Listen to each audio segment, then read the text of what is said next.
Stu Boyd, Here. Denise Chapman. Here. Lori Goebel, Here. Don Kirk, Alexandra Lessem, Here. Nancy Rumfelt. Here. Mike Scholl.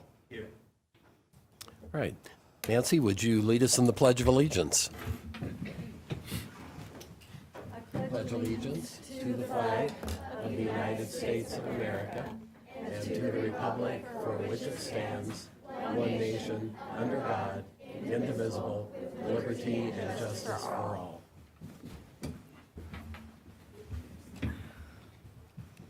Isn't it great hearing these young voices joining us as we say the Pledge of Allegiance? Denise, would you read our mission statement, please?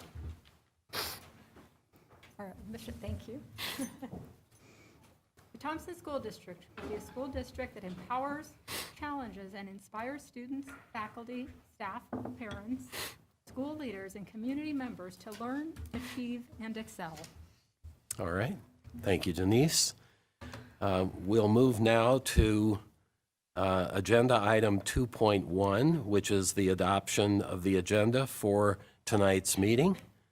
I'd entertain a motion to adopt the agenda. So moved. All right. Second. All right. Did you get those, Laura Lee? All right. Is there any discussion? Hearing none, let's proceed to the vote. Stu Boyd, Aye. Denise Chapman, Aye.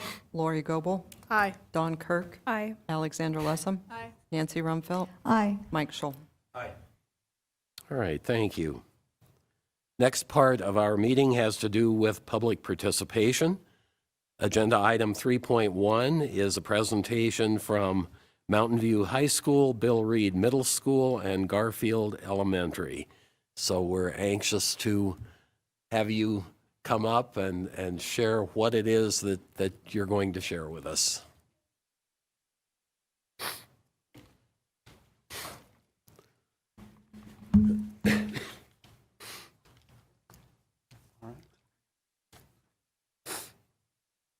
Come on, people. All right, good evening, President Boyd, members of the board, Superintendent Heller. I'm John Cliver, principal of Bill Reed Middle School, and we are the Loveland Integrated School of the Arts. And so I want to introduce you to, obviously, Bill Reed Middle School, Garfield Elementary School to my left, and Mountain View High School to my left. If you'll advance just a couple of slides, so we've got our beautiful pictures there before you. What's in front of you or what's behind me is an overall vision statement that describes who we are and what we are and why we are. And it meant a lot to us to come before you today. There's a few new members in the board today, and there's a lot of new members in our cabinet, in our leadership. And we believe so wholeheartedly in what we do as an arts integration school system that we want to come to you today and share with you just a little bit about why we do what we do, why we believe so wholeheartedly in it, and why it's so amazing. And so in this whole statement here, I won't read everything, it's more than just belief. We see transformation, creativity, critical thinking, achievement, voice, choice, and passion ignited in what we do. And so I want to go ahead and hand it over to Kathy Sather and Garfield Elementary to share a little bit about it. I'm Kathy Sather. I'm the principal at Garfield, and I don't love public speaking, but I love to let people know about the wonderful things we do at Garfield. And so I have Celeste Darrenfield, my LISA coordinator, is here with a few of our students who are Bailey Carr, our student council president, Holland Wingard, our student leadership vice president, and Bree Burnt, one of our student leaders, and they will they're going to let you know a little bit about LISA from the student perspective, which is really important. We'll actually start with the short video that was put together. You'll get to see more than just our student leaders here, but kind of get a look at what happens in a LISA school.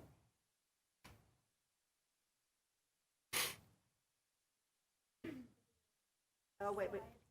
Yeah, go in that last one. There you go.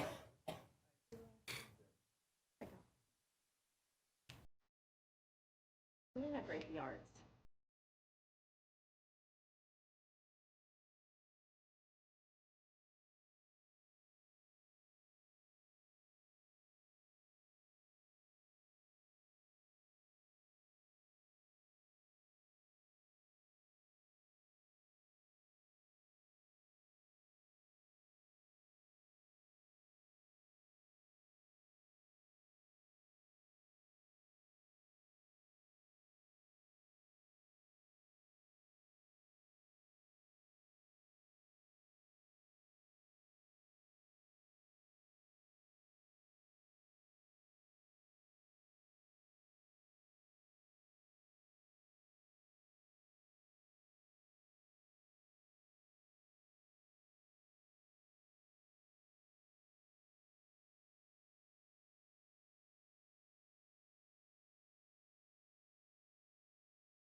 Hi, my name's Bailey Coe.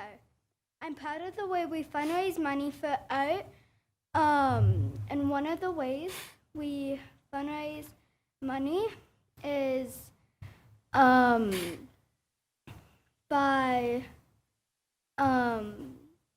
going to other people's houses, seeing if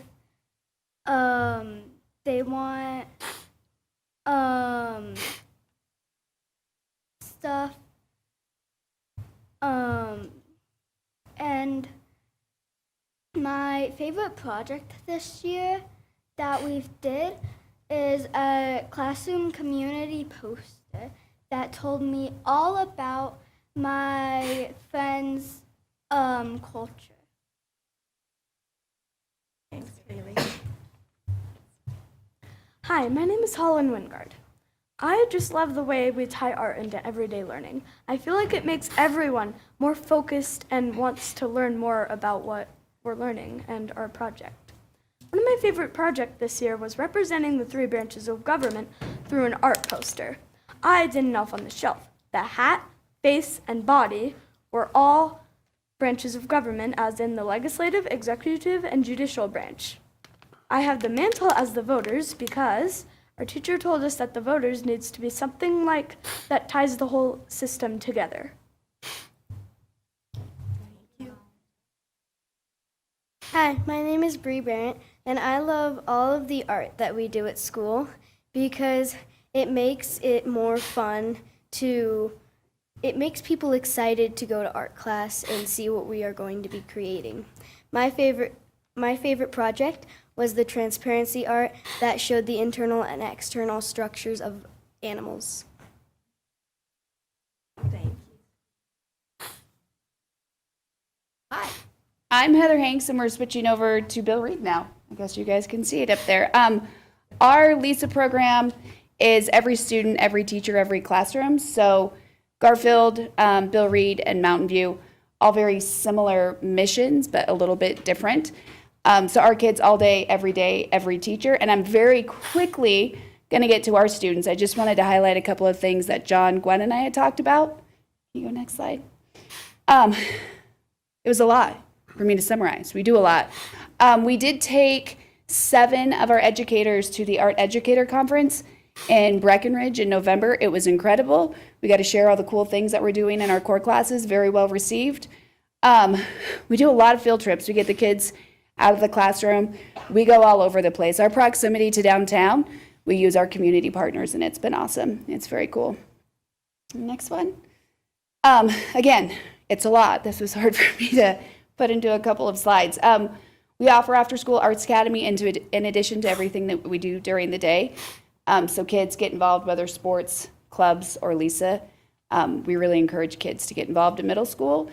In addition to doing all this stuff for our students, we provide support to our staff, knowing that arts integration is more training, they need more supplies, and I'm there to support them. Our performing arts absolutely kills it. They go out field trips, a lot of field trips, and high school collaborations.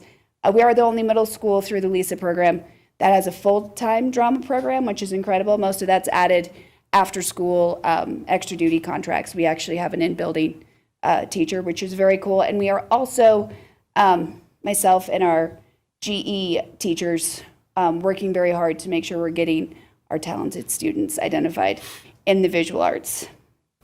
And now you get to hear from some of our talented kiddos. I have the pleasure of introducing Courtland, Gemma, and Sarah. Courtland, you want to go first, maybe? Hello, my name is Courtland Harvey, and I'm an 8th grader at Bill Reed Middle School. I've been at BRMS for 2 years, and I'm excited to be a part of the LISA activities at Bill Reed. My favorite aspect of being in a LISA school is being able to be creative and learn through the arts. My favorite core class arts integration assignment was in math class when we got to do the plot point art assignment. This really helped me learn about plotting points because I'm a visual learner and the assignment was fun. I also really like having LISA After School Arts Academy because of the opportunity to learn new skills and make new friends. Hello, my name is Jem McDonald. I'm an 8th grader at Bill Reed Middle School, and I have attended Bill Reed for all 3 years. My brothers have also attended Bill Reed. I think learning hands-on is meaningful and more fun. It helps me engage more. And one of my favorite arts integration lessons this year was in science class. We did a LISA project to learn about the mass changes working with wet and dry paint. Learning content through LISA made more sense to me. I feel lucky that Bill Reed Middle School has LISA after school where I can work on how I show my voice and personality. Bill Reed has been an excellent middle school experience for me because of its LISA program. Hi, my name is Sarah Hooks. I'm an 8th grader at Bill Reed Middle School that has attended Bill Reed all 3 years. My favorite part of being a LISA school is being able to express my love for the arts in all of my classes and projects. I always feel ready for class because of the incorporated art. My favorite project in any of my classes was my grid drawing that we did in math class. I got the opportunity to draw and learn all at once while also learning about math. And last, my favorite part of participating in the after-school LISA program was having the opportunity to do tech for our school productions and being able to meet so many new friends that also enjoyed performing arts. Thank you for letting us present about our awesome BRMS LISA programs. Hello, thank you. My name is Danielle Ballier. I'm the LISA coordinator at Mountain View High School. Many of you I know over the years, but this has been one of the greatest honors of my teaching career is being the LISA coordinator. I get the unique perspective to take the students from Garfield to Bill Reed and then also students from all over the district, and then they get to choice in or open enroll into Mountain View into the program. It is a high school within the high school, which makes it a little bit different than Bill Reed and Garfield. In that students now have a lot more choice in their passion areas, including into the CTE programs, culinary, broadcasting, graphic design, et cetera, and of course, including visual arts, music, et cetera. One of the beautiful things about Mountain View's program, if we could see the next slide, you could read this. These statistics are our data when it comes to social emotional learning, as well as data when it comes to SAT scores and whatnot. But the most beautiful thing about the LISA program is that it is K through 12. And I have 2 students here who have finished the program K through 12. They started at Garfield, went on to Bill Reed, and now are going to be graduating from Mountain View High School with a LISA diploma in the spring. So if you could please welcome Helena Spoon first. We'd like to hear from you.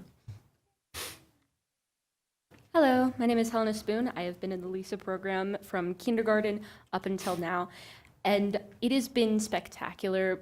Arts in my core classes has been really engaging for me. I have never felt so actually interested in learning, and I see a lot of that in my LISA peers as well. There's a picture of me up on that slideshow from our LISA capstone. We got to make a presentation and display all of our art, everything that we have done in the LISA program from freshman year up until now. And it was beautiful to see myself and my peers doing that. We've made a wonderful community in the LISA program, especially at Mountain View.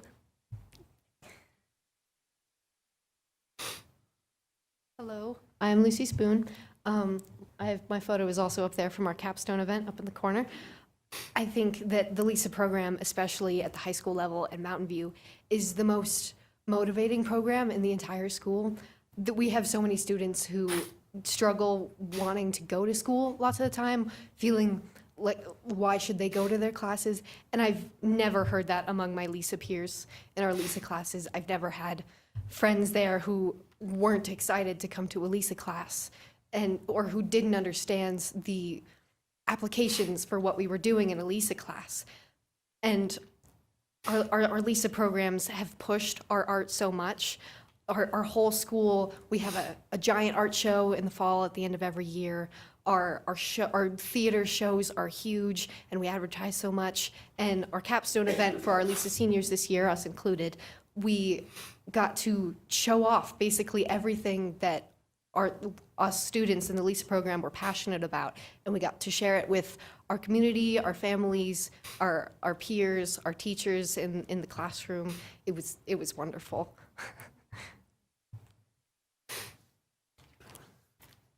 So, hello, I'm Marky Ramirez, the principal at Mountain View High School. I just wanted to touch a little bit on the collaborative efforts that we have to ensure that our students have a K-12 opportunity here in Thompson School District.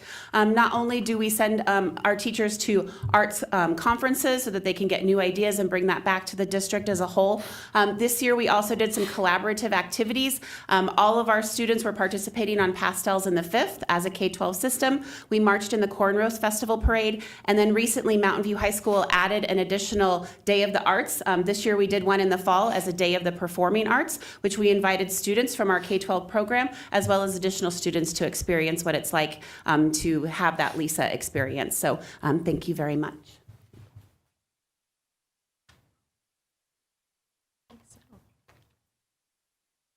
So I'm just going to wrap it up really quickly because we wanted you to hear from our kids. But Loveland is a community that values the arts.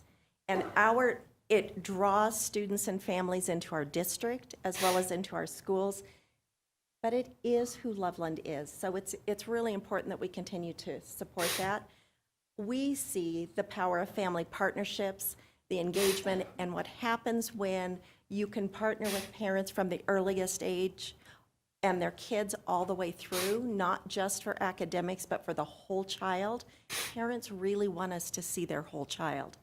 And it's a unique academic and creative pathway that sets kids up for success. And so we just wanted to invite the board to be excited about who LISA is and where we're going.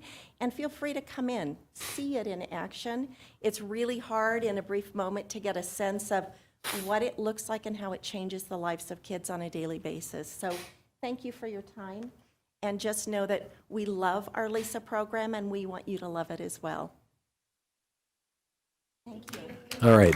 So if you'll stay in the area, we want to take our picture with you, the board members with the students. But before that, I'll ask my board colleagues if you have any questions or comments to share.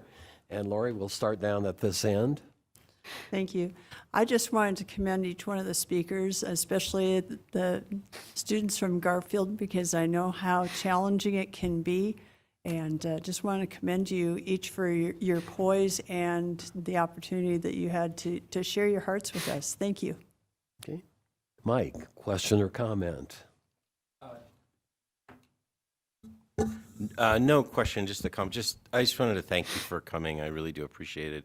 I actually have been to some of the productions at Mountain View, and you do an amazing job. So I look forward to more to come, and I hope you'll make sure to extend an invite to the board as well for when they're available. So, Nancy. I just, again, I like the concept of the arts program. Everybody's children are all different. I have one who's very much like me, an accountant, so she's numbers. Another one she tends to be more artistic, so they both learn math, but they just learned it very differently. And I think the LISA program at Mountain View, which they're also Mountain View graduates, so, but it allowed them to each learn the math in their own way, and I think that's what's really so valuable. And so thank you all for coming and sharing with us. Y'all did a great job. All right, thanks. Alexandra, question or comment? So I have a comment and a question for Lucy and for Helena. That I've known them since they were in kindergarten at Garfield. They're in the same grade as my son, who's now at Loveland High School.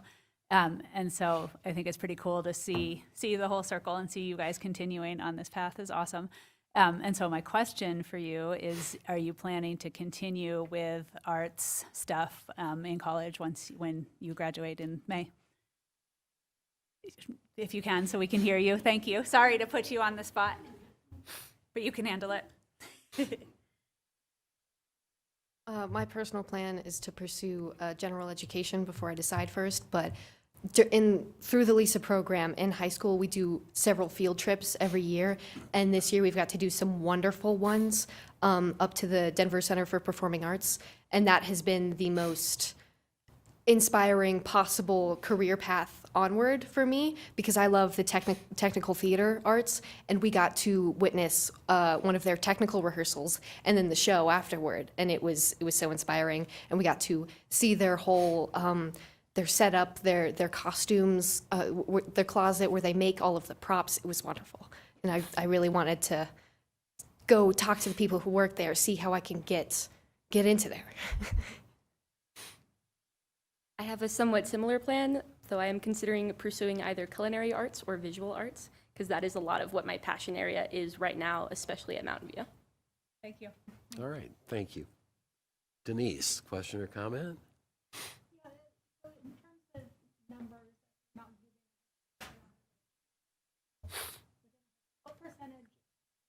Sorry. What percentage of Mountain View students are LISA versus kind of general population? I just took a drink of water. Currently, we are about 20%, but it's growing every year. We just finished our first round of applications into the program, into the high school, within the high school. And so what I mean by that is those students have all of their core classes together in that cohort. So each of the last 3 years, we have about 60 students in each cohort. So. And how many of the Bill Reed students go to Mountain View versus their home schools? Yeah, that's probably one of the most difficult parts about the progression, is that Bill Reed, only about a third, I believe, Mountain View is their home school. So that's why we have to have the open enrollment, choice enrollment. So right now, looking at I was just looking at the numbers today for our applications, about 35% are coming from Bill Reed for next year. Mm-hmm. Thank you. But a lot of them have to choice in, so, yeah. And which also means they don't have busing, so, yeah. All right. Dawn. I was just reflecting that I got to do the LISA Day, I guess in 2020. And I was just so inspired to get to see kind of live what you presented to us here. So thank you for condensing into 10 minutes what was a full day, which I highly recommend to anybody who has the chance, because it was really great to start the morning at Garfield and get to see classrooms of all ages, and then go to Bill Reed and see it live in classrooms, and then go to Mountain View and see live in classrooms. And then since that time, I've gotten to spend a day at least at each of the schools getting to do something like that as well. And so it's been really, really fun to get to see that through an entire class or through an entire activity, as well as the great productions and things like that. And so I just really enjoy it. I've always loved that we have something this special, and I am glad that we have it, and I hope that everybody who wants to take advantage of it can, because I know it isn't accessible to everybody. That's the only part that's hard for me. It was a hard choice at our house to decide which high school to go to because of this. And so I wish we could have it everywhere, because it is so amazing. And I think your numbers speak for themselves as far as what it does for overall academics for everyone to have the ability to creatively think and apply what they're learning, no matter what the subject. So thanks for showing it off and giving us a little taste of everything. All right, I have a question as well, and I don't know whether any of the adults will be able to answer the question. Do you know at this point how many students in total are involved in the LISA program at the elementary, middle school, and high school level combined? Does anyone have a number? I'm just curious. I realize I'm putting you on the spot.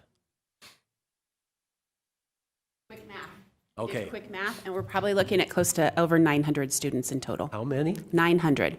Oh my goodness. Yes. That's amazing. What an important program that is.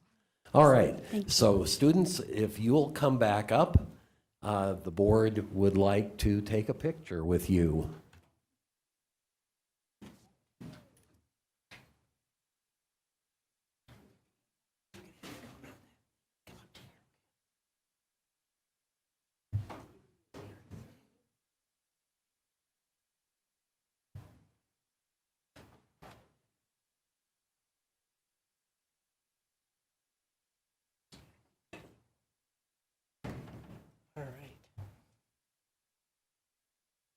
tuck in, everybody. Good? All right. I think so. We'll let them go first. So we're all looking at the same direction. We win. You good? Okay.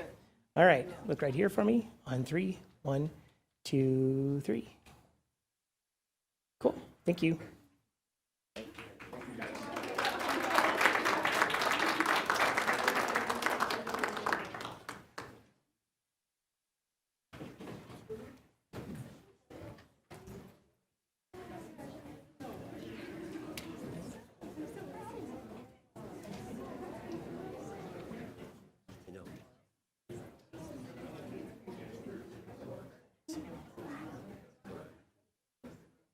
All right. So thank you again to the LISA students, the staff who are here to support them, and the parents who came to support them as well. We're going to move now to agenda item 3.2, which is awards and recognition. And Dr. Heller, I'll turn that over to you. We do not have any specifically tonight, but we are excited to preview for January. We believe we'll be announcing the Betcher semifinalists from the Thompson School District in January, along with a few other awards and recognition. So January, more to come. All right, we'll look forward to that. Moving on to agenda item 3.3, which is public comment. Dawn, would you read the statement related to public comment? Because the board wants to hear the viewpoints of the public and also needs to conduct its business in an orderly and efficient manner, it will schedule time during its regular board meetings for brief comments and questions from the public. The board will set a time for public participation prior to the business portion of the meeting. The time for each speaker will be limited to 3 minutes, and each individual will only be recognized once. If there is a large number of speakers, the board may elect to take comments for 1 hour before the business meeting and conclude public comment after the business meeting. Public comments and questions at a regular meeting may deal with any topics related to the board's conduct of the schools. Speakers may offer such criticism of school operations and programs as concerns them, but are encouraged to exercise their speech rights responsibly. Speakers' remarks should be suitable for an audience that includes kindergarten through 12th grade students. Personnel matters will be discussed in executive session. Finally, as a reminder to all present, the board and staff do not respond to public comment. This is our opportunity to hear from students, parents, and patrons. The board may discuss public comments later in the agenda or on future agendas. All right. All right, thank you. And we believe we have the timer working this evening, so it should pop up in front of you when you're called up to give you a countdown. First up, we have Reggie Johnson.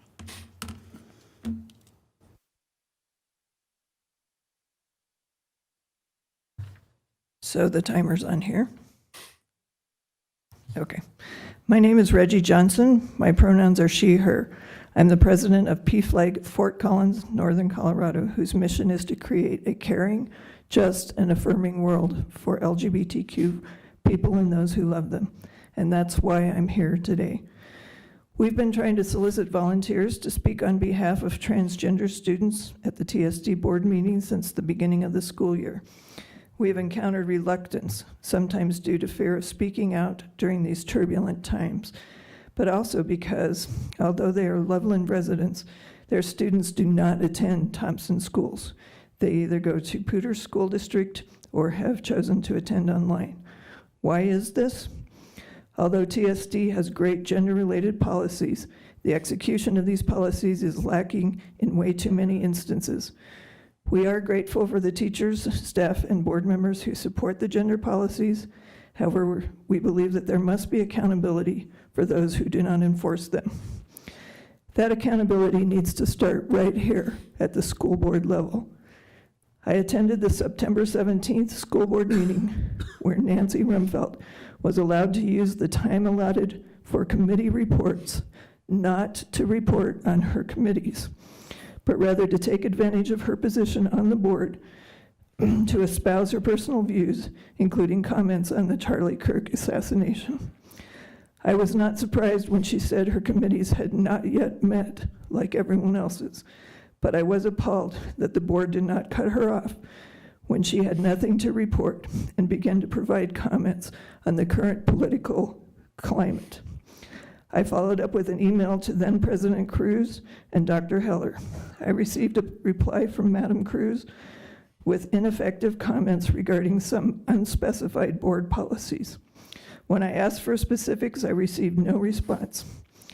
I also received no response whatsoever from Dr. Heller. PFLAG has asked twice for the censure of Nancy Rumfeld last year and this year, based on what we perceive to be bullying of transgender individuals, using TSD's own definition of what bullying is. Quote, any written or verbal expression that is intended to coerce, intimidate, or cause physical, mental, or emotional harm to any other person. Again, we received no response. Dr. Heller, President Boyd, this cannot be allowed to go on unaddressed. Thank you for the time. Janet Wright.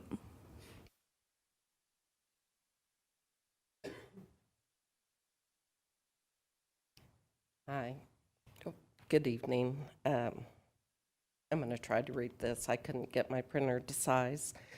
I am Janet Wright. I use the pronoun she, her. I'm the vice president on the PFLAG board that Reggie just mentioned. And I'm here to thank you for your continued support of all the students in the Thompson district. As we all know, there are organized and well-funded efforts to deny LGBTQ+ people basic rights. Many of those efforts are local groups classified by the Southern Poverty Law Center as hate groups. Some of those local to Colorado are Gays Against Groomers out of Denver, FEC United of Northern Colorado, and Moms for Liberty, Larimer County chapter. They are active in trying to strip the rights of LGBTQ+ students. Science and education aren't their strong points, nor are compassion and protecting students, all students. Right now, the mere existence of many of your students is up for debate.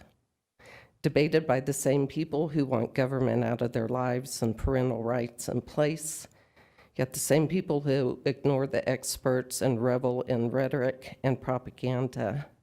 And students hear the hate every time they turn on the news. They see it. Humanity is not up for debate in any form, whether your students are straight, LGBTQ+, BIPOC, or white.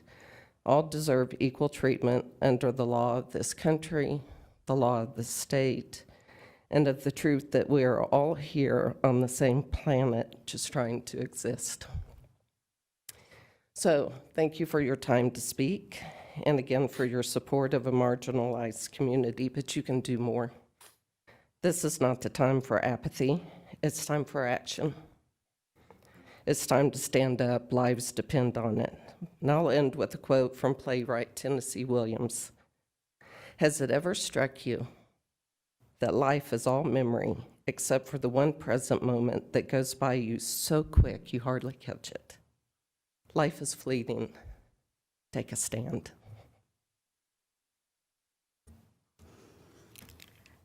Rob Eberly.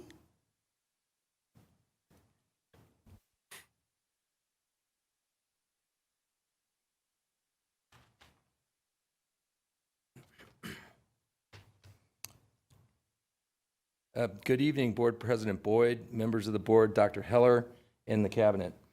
My name is Rob Eberly. I'm a teacher at Mountain View High School, and I also serve as the chairman for the Big Thompson Uniserve Unit, which includes TEA and TESPA. I'm here to encourage you to recognize TESPA as the bargaining agent for the classified staff in the Thompson School District. I'm aware that you had a discussion about TESPA and the classified staff voice at your retreat on December 10th. I also understand that there were some questions raised about a few issues. Regarding affiliations with the National Education Association and the Colorado Education Association, I want you to know that NEA and CEA provide a lot of support for classified staff. These organizations provide support for professional development, continuing education credits, discounts for many of life's important things, including insurance, and it includes opportunities to influence state and national education policies and many other benefits as well. It's important to know that NEA, CEA, TEA, and TESPA are member-run organizations and are voluntary. Regarding representation, when TESPA becomes the exclusive bargaining agent, like TEA for licensed staff, all classified staff will be represented and supported by leadership and staff. Also, more than 80% of the classified staff qualify for part-time dues, which equals about $20 per month.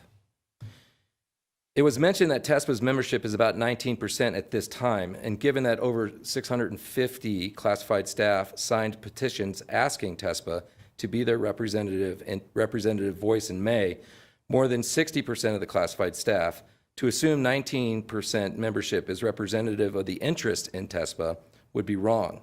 And to further this point, this past November, you asked our community to support a bond, which passed in part due to the efforts of members of TESPA, who took their weekends to walk and knock on doors. Finally, I understand that TESPA was given a slot to teach a session at the January 6th Professional Development Day, but that opportunity was rescinded.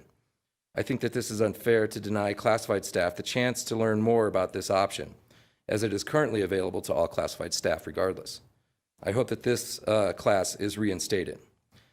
And I thank you for what you do, and have a great holiday. David Cook.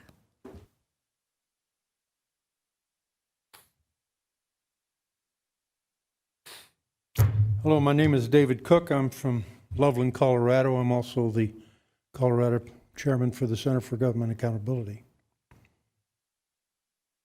Freedom and liberty, where does it come from?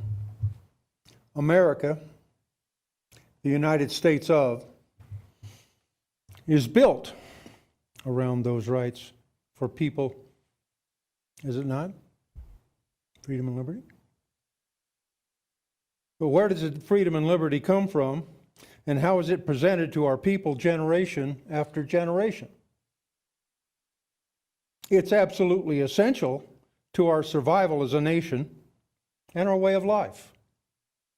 The Declaration of Independence, which gives us our foundational freedom, states as follows. We hold these truths self-evident, they aren't arguable, that all men are created equal, that they are endowed by their Creator with certain unalienable, that means men can't take them away, rights. That among these rights are life, liberty, pursuit of happiness. Creator-given rights, where do we learn about those? Should know it for this. Which God are we talking about here? The secular God of man himself or beyond that? The United States Supreme Court, which we all respect, of course, defended that in 1792 in Runkle versus Weinmiller, and I quote, "By our form of government, the Christian religion is the established religion." Why is it Christian religion? Why not secularism, or more accurately, the Church of Secular Humanism, 1854 England? That is taught in schools today. Where did that come from?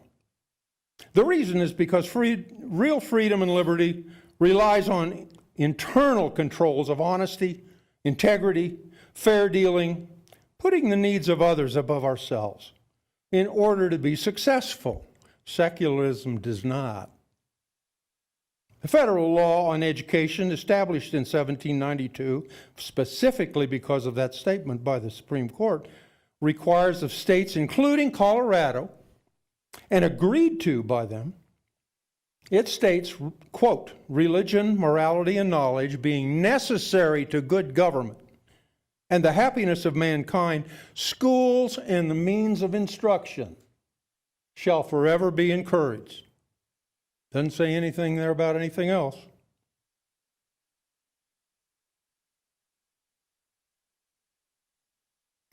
This is the law of all schools, and this school board are to follow by federal law, so that each generation may be taught accurately and inculcated with the worldview, morals, ethics, and values that are necessary for freedom and liberty. Time is up. Thank you. Your time is up. Oh, and this has caused the United States education system to go from the best in the nation to third from the bottom.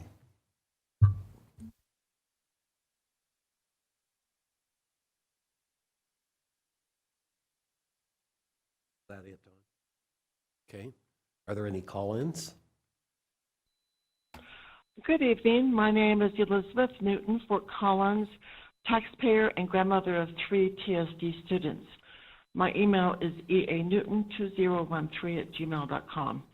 This past 2 years, I have served on the Colorado team for a program called BEST, Building Ecosystems for Youth Thriving, where we are working to break down the silos between education, health, and human services. While interviewing students and families last fall, we heard, "We aren't thinking about thriving, we're just trying to survive." As a board, your goal is high academic performance. However, science tells us that a child in survival mode cannot learn effectively. We also found that a sense of belonging isn't a soft emotional goal. It's a biological requirement for the brain to focus on tasks such as math, reading, and graduation.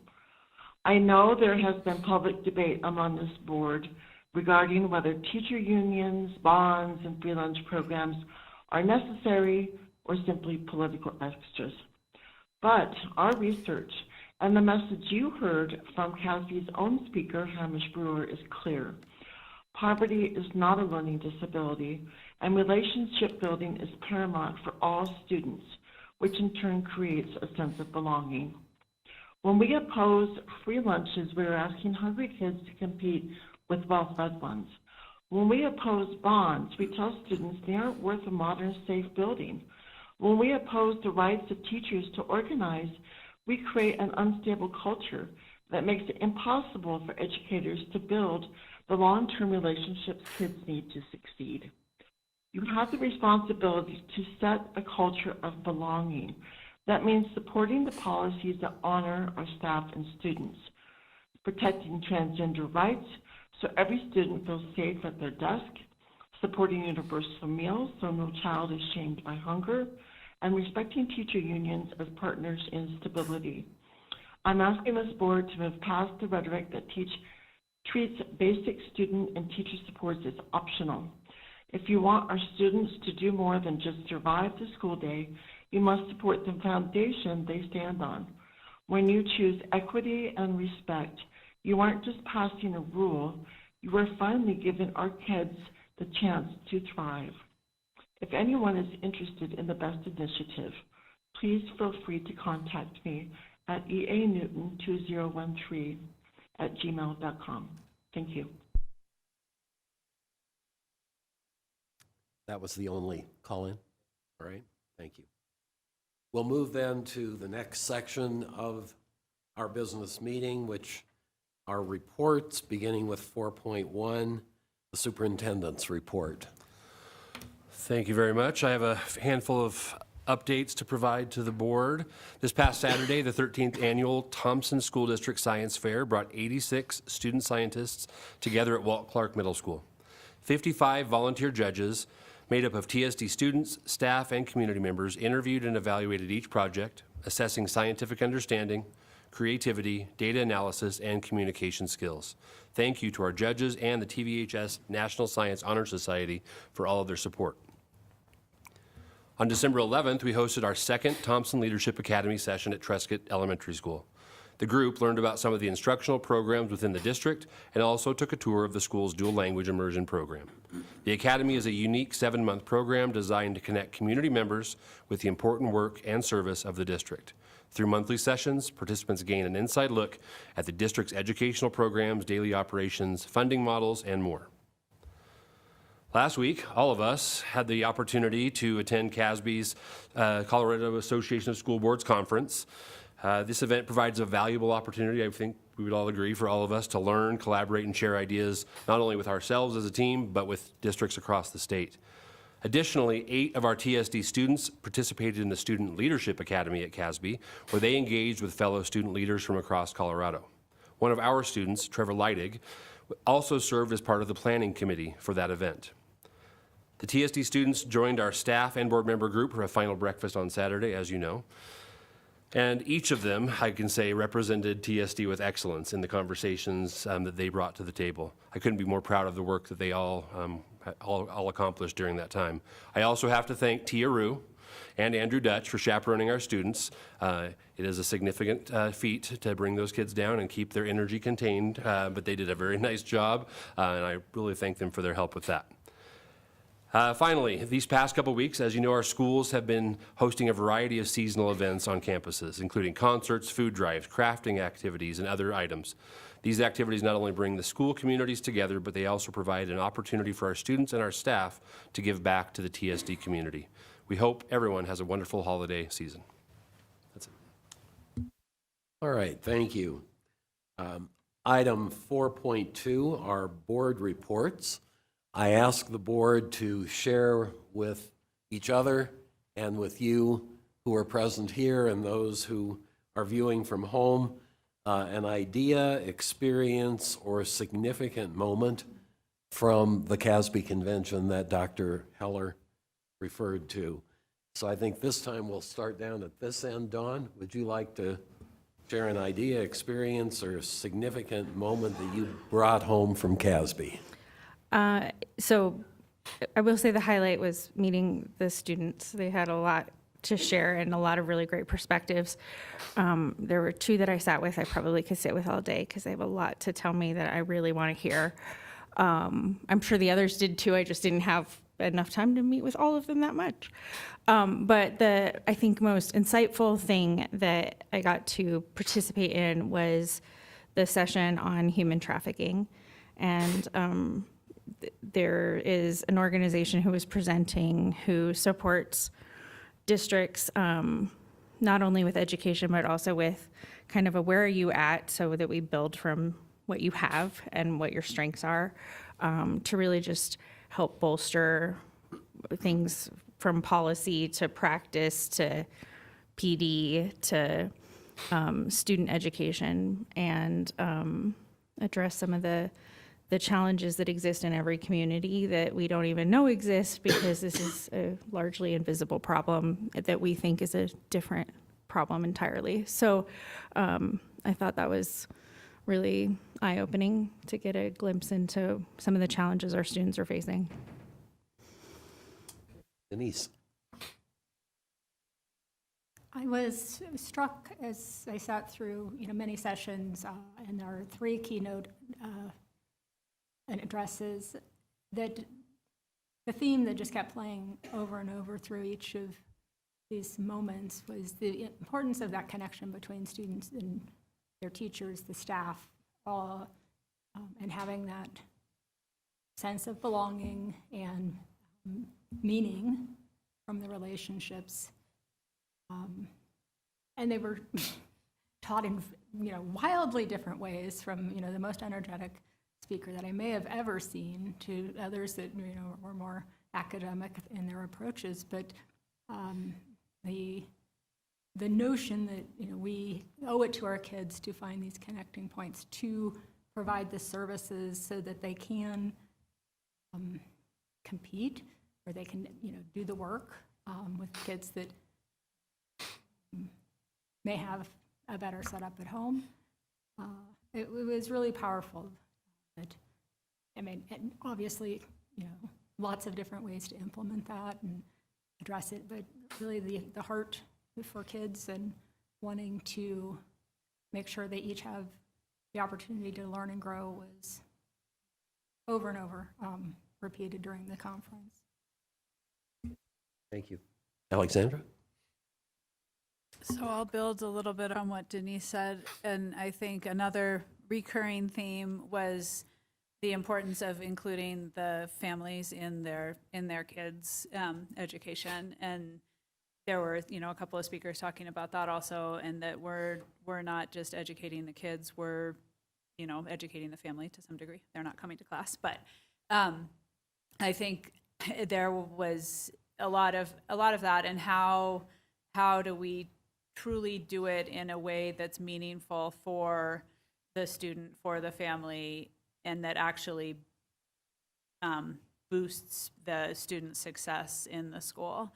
And I think there's a lot of different things that we can do But I think it's really like just looking at it from a different perspective. And I think we've done a lot of good work in that area, and I think we continue to do a lot of good work in that area.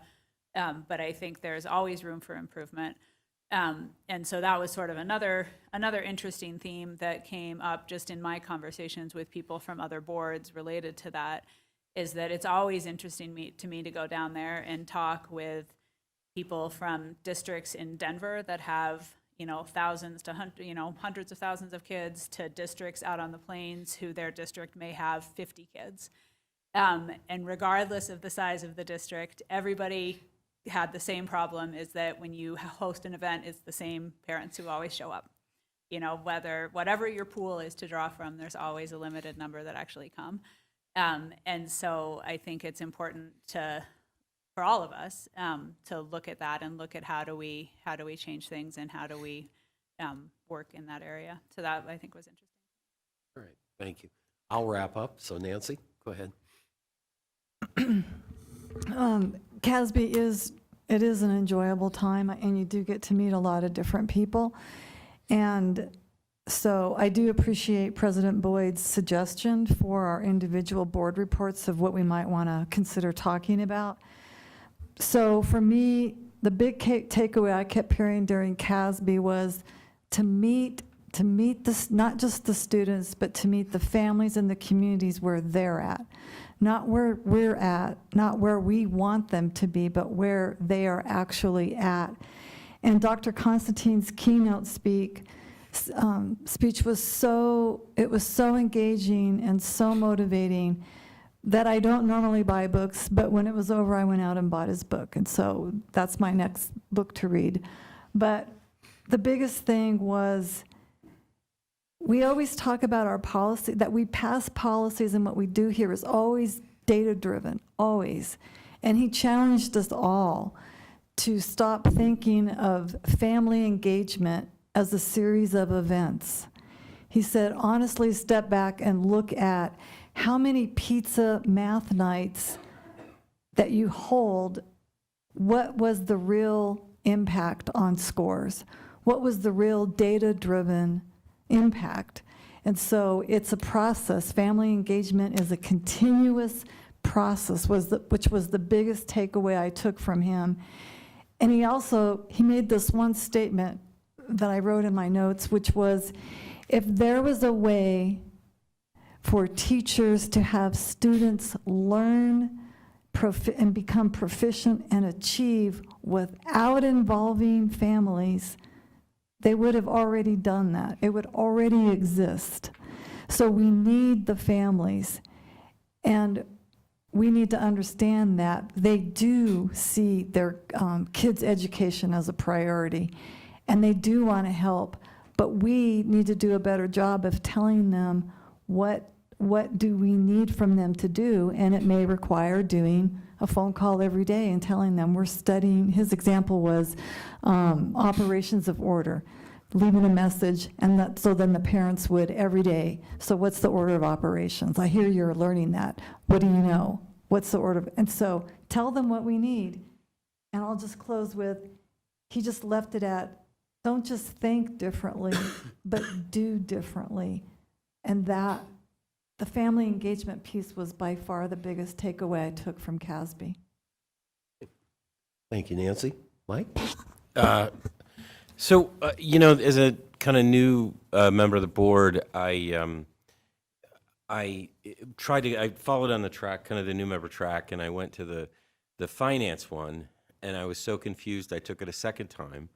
And then I went to the 201, and Bob, I don't envy you, because our school finance methodology is so convoluted and complicated, and even when you want to raise funds, they make you lose funds, and it is the most absurd kind. I apologize, but it's the most absurd way to fund a priority in our community, or what we view as a priority, not in our community, but in the state of Colorado. So, I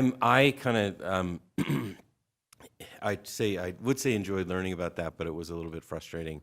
But I did enjoy kind of educating myself, so we can kind of bring that back and kind of help work on, see what we could do at the district level to kind of help fund our priorities here locally and fund education here locally and make sure that we have great schools that continue to bring kids in and graduate successful kids. So that was my main takeaway. Okay, thank you. Laurie? Thank you, President Boyd. To the parents, to the students, teachers, fellow board members of Thompson School District, I just want to reflect a little bit on CASB and my seat here on the school board and how that kind of all relates. So I've taken this seat on the Thompson School Board as a director with deep gratitude, a profound sense of responsibility, and an unshakable love for the country that makes this service possible. Our district exists to serve more than 14,000 children who do not belong to the state, the district, or even the schools. They belong first and forever to their parents. This was emphasized at CASB during one of the keynote speeches. And CASB, as mentioned before, Colorado Association of School Boards Convention. So for those of you following the acronyms.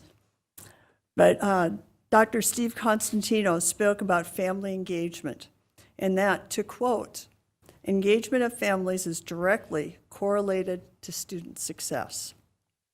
To that end, my only agenda is to help return the authority, responsibility, and decision-making to the families who have entrusted their sons and daughters to us each day so that those children can master reading, writing, mathematics, science, history, and the arts, and also the responsibility of citizenship. For too long, many public schools have allowed the quiet assumption of roles that rightfully belong to mothers and fathers. Chronic discipline, mental health care, sexual ideology, and even daily nourishment. That era must end here. If your policy or program would have shocked the parents of 1975, I believe it has no place in our schools in 2025. As our nation approaches its 250th birthday in 2026, we have a totally once-in-a-lifetime opportunity to make authentic, joyful patriotism a natural thread running through everything we do. Classroom lessons, assemblies, music, arts, and community events. Too many young people have been taught to feel ambivalence or shame about America. The Thompson School District can and should lead the way in restoring gratitude for the most free, the most generous, and most opportunity-rich nation ever to exist. Finally, I serve from an openly Christian worldview. My husband is a pastor, and we believe every legitimate authority is established by God and is therefore accountable to Him. And I won't vote for any policy, curriculum, or expenditure that I believe directly violates clear biblical teaching. At the same time, I am not here to turn public schools into churches. I am here to help us return to that same moral and spiritual foundation openly acknowledged and by the overwhelming majority of our founding fathers, that our rights come from our Creator, and the public institutions thrive when they respect conscience, family, and objective truth. And as Dr. Constantino said, that we must involve the families. Our children, our parents, and our country deserve nothing less. Thank you. Okay, thank you. I'll wrap up by saying that in every session that I attended, whether it was a small group session, a large group session that was addressed by a keynote speaker, I was struck by the presenters, the speakers, and the attendees' commitment to the power, importance, and future of public education. And that was, that really struck me over and over again while I was at the conference. Just one other thing quickly, and then we will move on.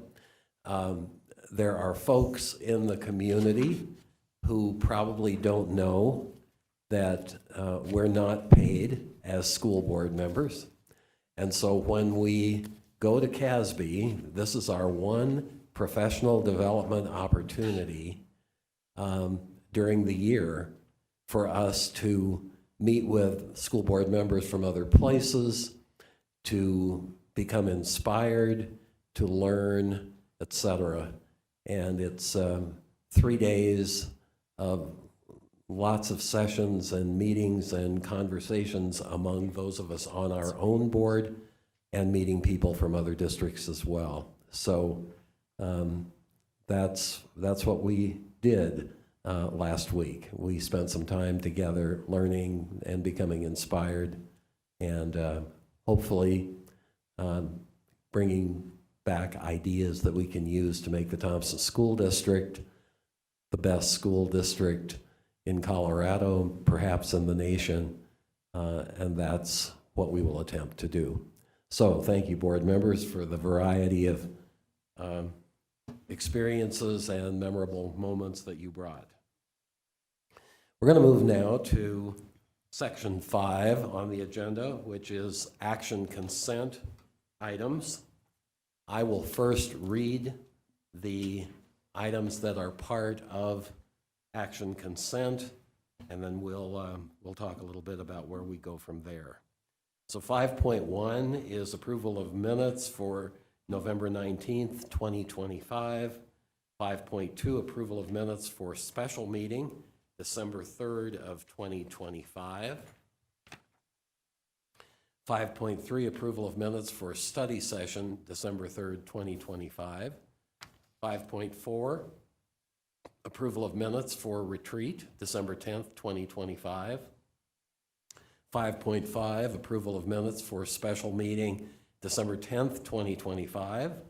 5.6, approval of minutes for special meeting, December 15th, 2025. 5.7, approval of personnel, extra duty, and coaching recommendations. 5.8, approval of expenditures over $50,000.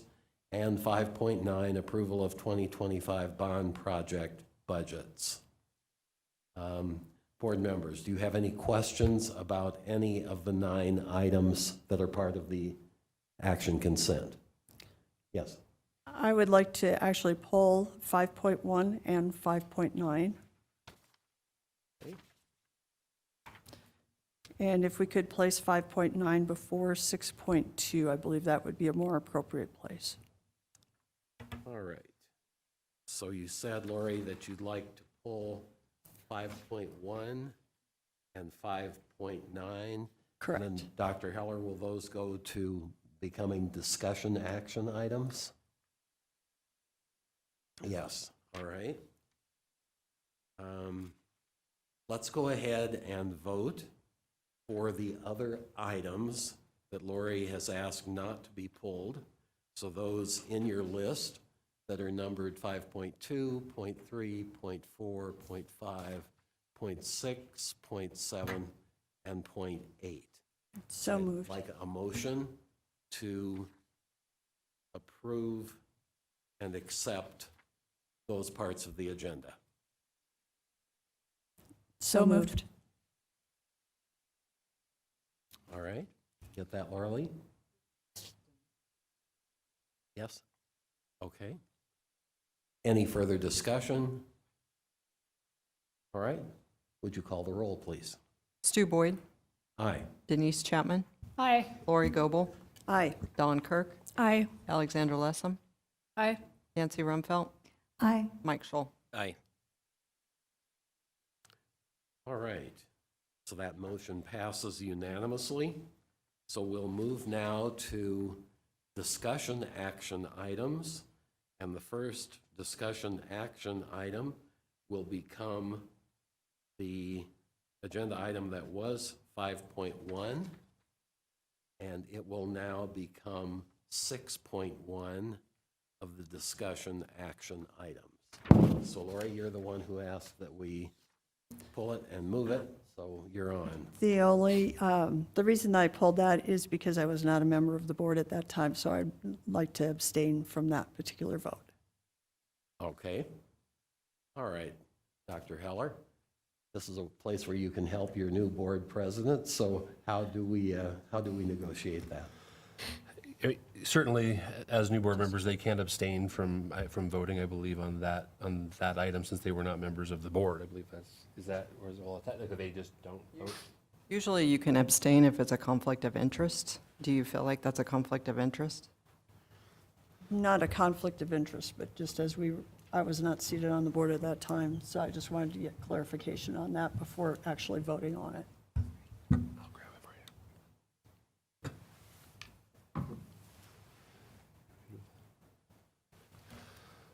right.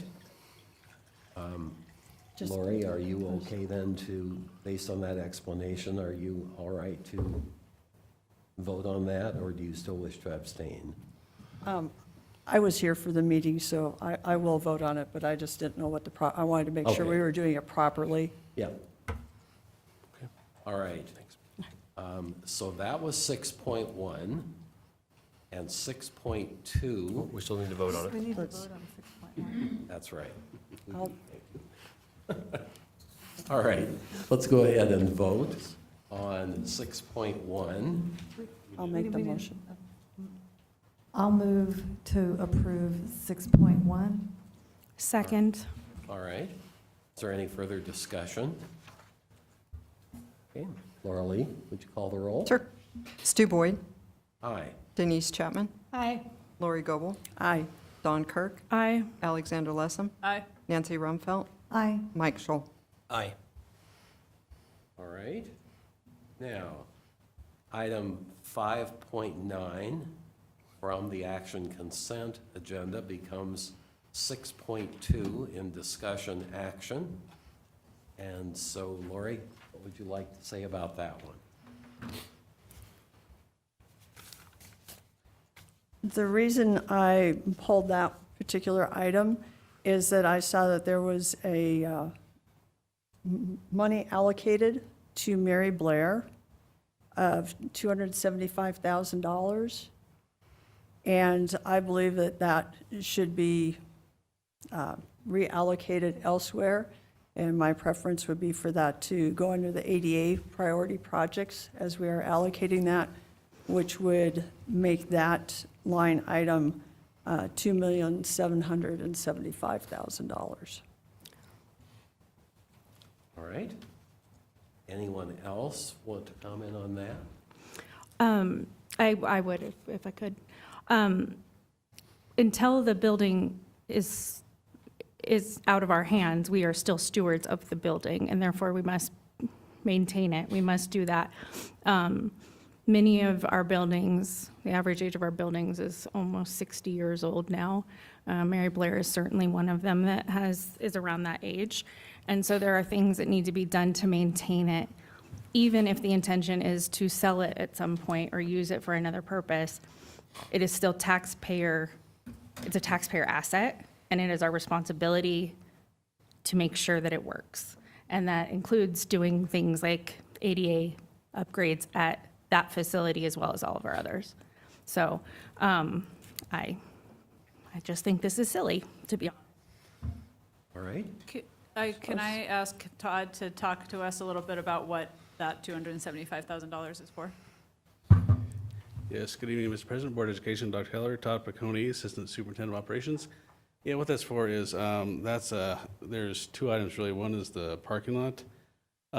So our risk is if we don't do something, the damage is going to get a lot worse. Then that number that's in there is going to multiply year after year. So it's really to protect our asset that's there. So that's why that piece is in there. There's, I don't have the exact list, but I think there's asphalt, roofing, and then there's an issue with the kitchen that we don't take care of. It will multiply in cost. So all the bond items in here are the high priority, that if we don't take care of it, it's just going to cost us more money down the road. So this is the item, or this is the amount to just kind of get that building back to a space where we can then go and take care of other high priority items. So the major part of that dollar amount is actually, if you drive through it, the parking lot, it's literally like driving in gravel. And then we have an issue with how it's attached to SSE, we've got to do something with. All right. Anyone have questions for Todd? Go ahead, Nancy. I get, because I just looked it up and I saw that it said parking lot and kitchen. So I guess my question is, I know, if I have the wrong organizations, I'm sure you'll correct me. I know that it was the YMCA that changed the lease or ended the lease. So I know that we haven't really decided yet what to do with the building. And so my only concern is, and again, I don't know what we're gonna do with the building. If we put money into the parking lot and also the kitchen, and then later we decide it should be, I don't know, it should be torn down, or maybe we should sell it, that it's money we put out that maybe we should have held on to until we decided what we're going to actually do with the building. And I don't know at what point you're going to be able to come to the board and present to us and tell us what we're going to do or what you recommend we're going to do with the building. Again, because if we sell it, this might be money that doesn't need to be spent, and that's the concern that I have after hearing this. And I can say we're going through a process now to identify the district's high-level needs and what that building could be used for. The challenge with selling that building is where it sits within the confines of the other properties. We have SSC and Con Ball. And actually, the lot size is very small to where it's a pretty challenging location to sell. But the process would be, we're looking at now the high priority needs of the district, what it would be, really work with the master plan committee to make sure that aligns with that physical asset. And then the hope is by the end of this year to bring something to the board, a recommendation of what we're looking at. So, high-level ideas, which are not fleshed out or anything, is just like a family center, more of an area for students with intensive needs, so those types of programs. But again, that's like up here, that's just being fleshed out, so that's not set. So if I'm hearing you, you're saying that the district will retain the building for some use, like maybe it's an intensive learning center, which Yeah. Then it would probably make sense that we would pave the parking lot and do the kitchen. Correct. I mean, right? I don't want to get ahead of the MPC, the master plan committee, the board, but, just candidly, it makes more sense to keep it than it does trying to offload it to someone else. Okay. I do appreciate that it was brought to our attention because I didn't realize that before, but what you're saying makes sense, so thank you. Anyone have any other questions for Todd? Go ahead. When I did the digging on, just pulling up on the website, then it said asphalt major, and then it said kitchen equipment. And that's kind of what, since it was equipment, it doesn't say that it's, and it does not say that this is a priority need, it doesn't rank the needs. I guess a little bit more information would have gone a long way to answer those questions. But what do you mean by equipment? So if I recall, and I don't have the list, but actually, before I answer, let me get that actual item, and I can pull it up to show exactly what it is. Off the top of my head, I know it's non-compliant. There's items that are non-compliant there. That we're also looking at doing ProStart, an educational system there, ProStart catering. So I know it's with the kitchen equipment. I don't have the actual piece off the top of mind. Yeah, I just would say that we've been having a lot of conversations about how to use that facility. There are more programs and needs than maybe space even allows, so we will definitely be able to use that facility. As Todd said, we have to get master planning committee to be a part of that conversation, but some very exciting things that I think are being talked about for that facility that in some ways align very much with a lot of what you talked about in terms of your takeaways as a board from CASB, in terms of how we can provide services for our families, that I think there's some really good, exciting ways that we can use that. So yeah, the prospect of selling it versus keeping it and reusing it for a different way, I think more likely that we will want to keep it and reuse it for our district. All right. Anybody else have a question for Todd? All right. Thank you, Todd. And do any board members, do you have a question for Todd, or would you like to just make a comment? You good? All right. Any other questions for Todd? You do? Well, I guess maybe it's not for Todd, but it could be actually for Dr. Heller. We had talked briefly about that there were underutilized areas in schools, and just wondering what that, before voting on the allocation of this, having that discussion a little bit more so as far as the underutilized schools or areas in schools where we could possibly do some shifting.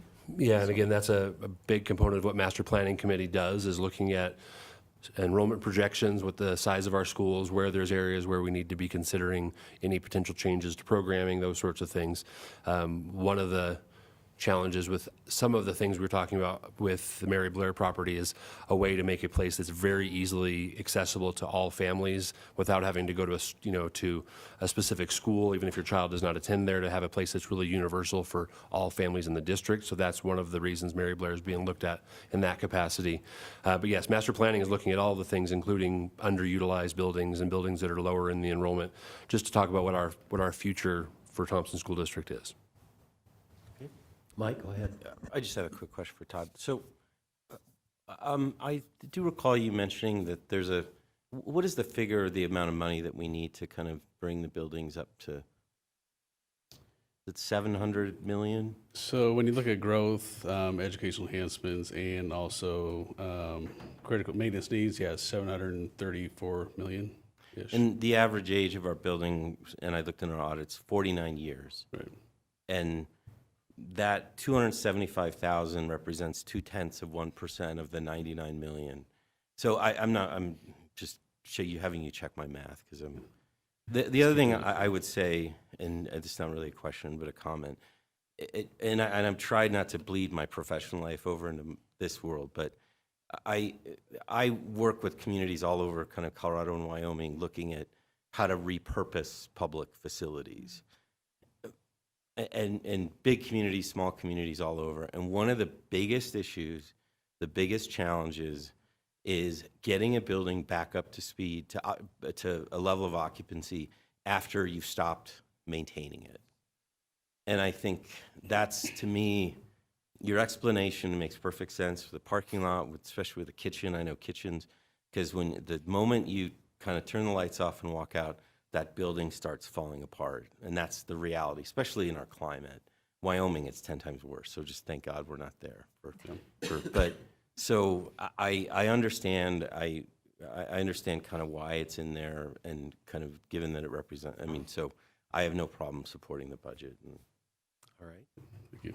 Any other questions for Todd or board members? Do you have any comments that you'd like to make on this issue? All right. Thank you, Todd. Thank you. All right. So are we ready to vote then? This is now discussion item 6.2, which is the approval of the 2025 bond project budgets. Stu, could I have just a point of order? And it's unrelated to the kind of but it's really just more of a process question in terms of pulling items off consent agenda. You're making changes to the agenda on the reordering. What is since this is my first half, what is the process that we typically follow? In different communities, they get put to the end of the regular agenda. And I only ask that because you're renumbering them, and is there can't we just keep the existing 5.9 number for? Let me answer your question by saying, since I've been on the board, that's the way that it's been done. Okay. Not to say that it's the best way or the only way, but that's the way that it has been done. Okay. I would say that it usually, since I'm the queen of pulling stuff off of consent agenda, it's usually put to the end of the discussion action item. And it is usually renumbered then, so it would be like 6.5, 6.6. I just thought you had some secret code. Okay. That's not my recollection. My recollection was that it came at the beginning. Laura, you want to enlighten me? We do put it at the end because it just makes the numbering sequence so now everything is all renumbered. Okay. So if we put them at the end, then everything does not have to be renumbered. All right. So since I renumbered them at the beginning, we just need to leave it. We need to continue it as is, and we'll for now. For now, yes. And then I will remember the next time then to put those at the end. All right. Thank you. Okay. So I'd entertain a motion to approve what we have numbered as 6.2, which is the approval of the 2025 bond project budget. So moved. Second. Did you get that? Who seconded?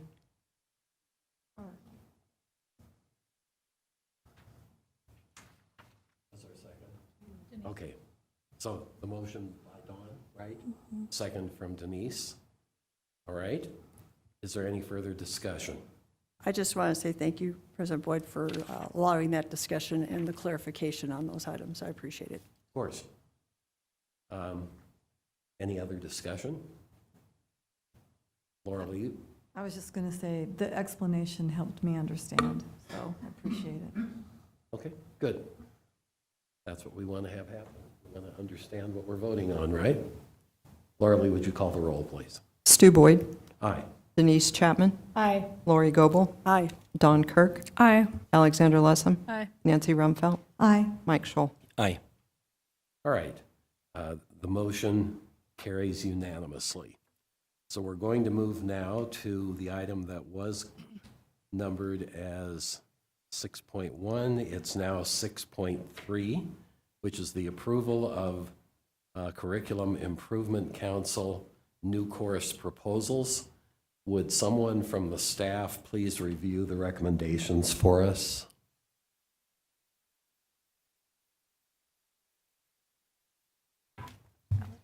I'll introduce both groups. Okay. Good evening, Mr. President, Dr. Heller, members of the board, Sarah Rasmussen, Assistant Superintendent of Learning Services, and also we have Tiffany Jones, who is our Director of Curriculum and Learning Design.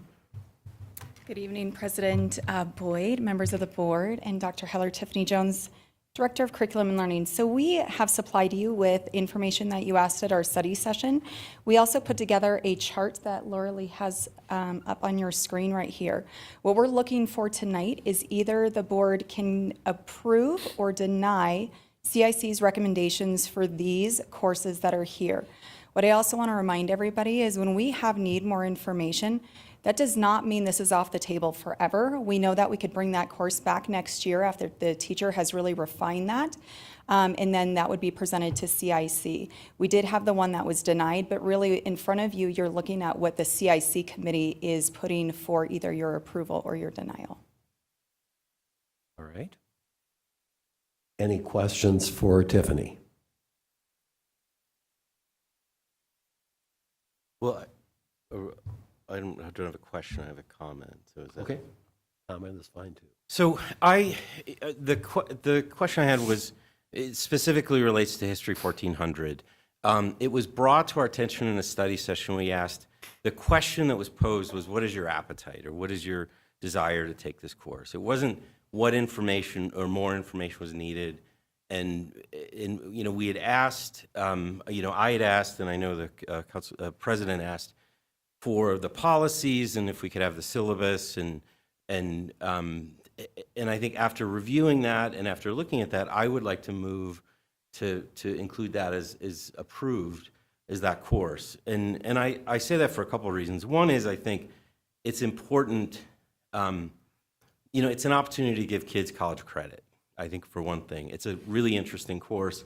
And I had a conversation through email with the teacher who proposed it, and I know he had made, from what I'd heard, he had put a lot of effort into putting together the syllabus, and he said, one of the things he said to me, and I'd reflect on some of the comments that our colleagues had made earlier, was when he had looked and he had asked his students and parents what they were most interested in, this course was by far the most popular.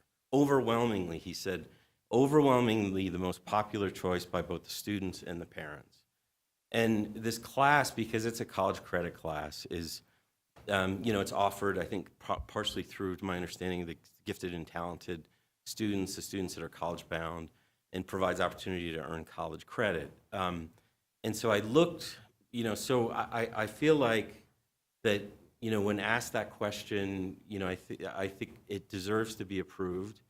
And I would kind of move to amend, or I'm not sure what the process would be, but I think we should approve that going forward. I don't think it's fair to ask the teacher to come back again and submit again and again because we're not happy because it has the term controversy in it. We're teaching histography, I can't even pronounce the word correctly, but histography, which is, I had to look it up so I could understand it better, but it's the study of interpreting and understanding history and methods and how history evolves and how it's interpreted over time. And looking at controversial issues is the way that we do that. So I'm not uncomfortable with the subject matter. I looked at the syllabus, and I honestly, I would want to take that course. And I asked my son, who's a senior in high school, and he said, his quote was, which shocked me, he said, "That looks like a really cool course." So I don't know why we're kind of waiting, or what more information this teacher could provide at this point that's going to change, and that is going to hold us up from being able to offer something. And I also think it's important that we respect the work that the teacher has done, providing leadership to bring that class forward, and his demonstrated commitment to the district and the students to teach a class for college credit. So for that reason, I feel very strongly that should be an approved course going forward, and I'd like to see that changed or included in the resolution. I'm not sure, Dr. Heller, how we go about doing that or decide. That was just going to be my question. Since staff is recommending that it be postponed, how do we deal with this? I imagine the way it would be handled would be by the way of a motion, board member making a motion that they want to essentially approve CIC's recommendations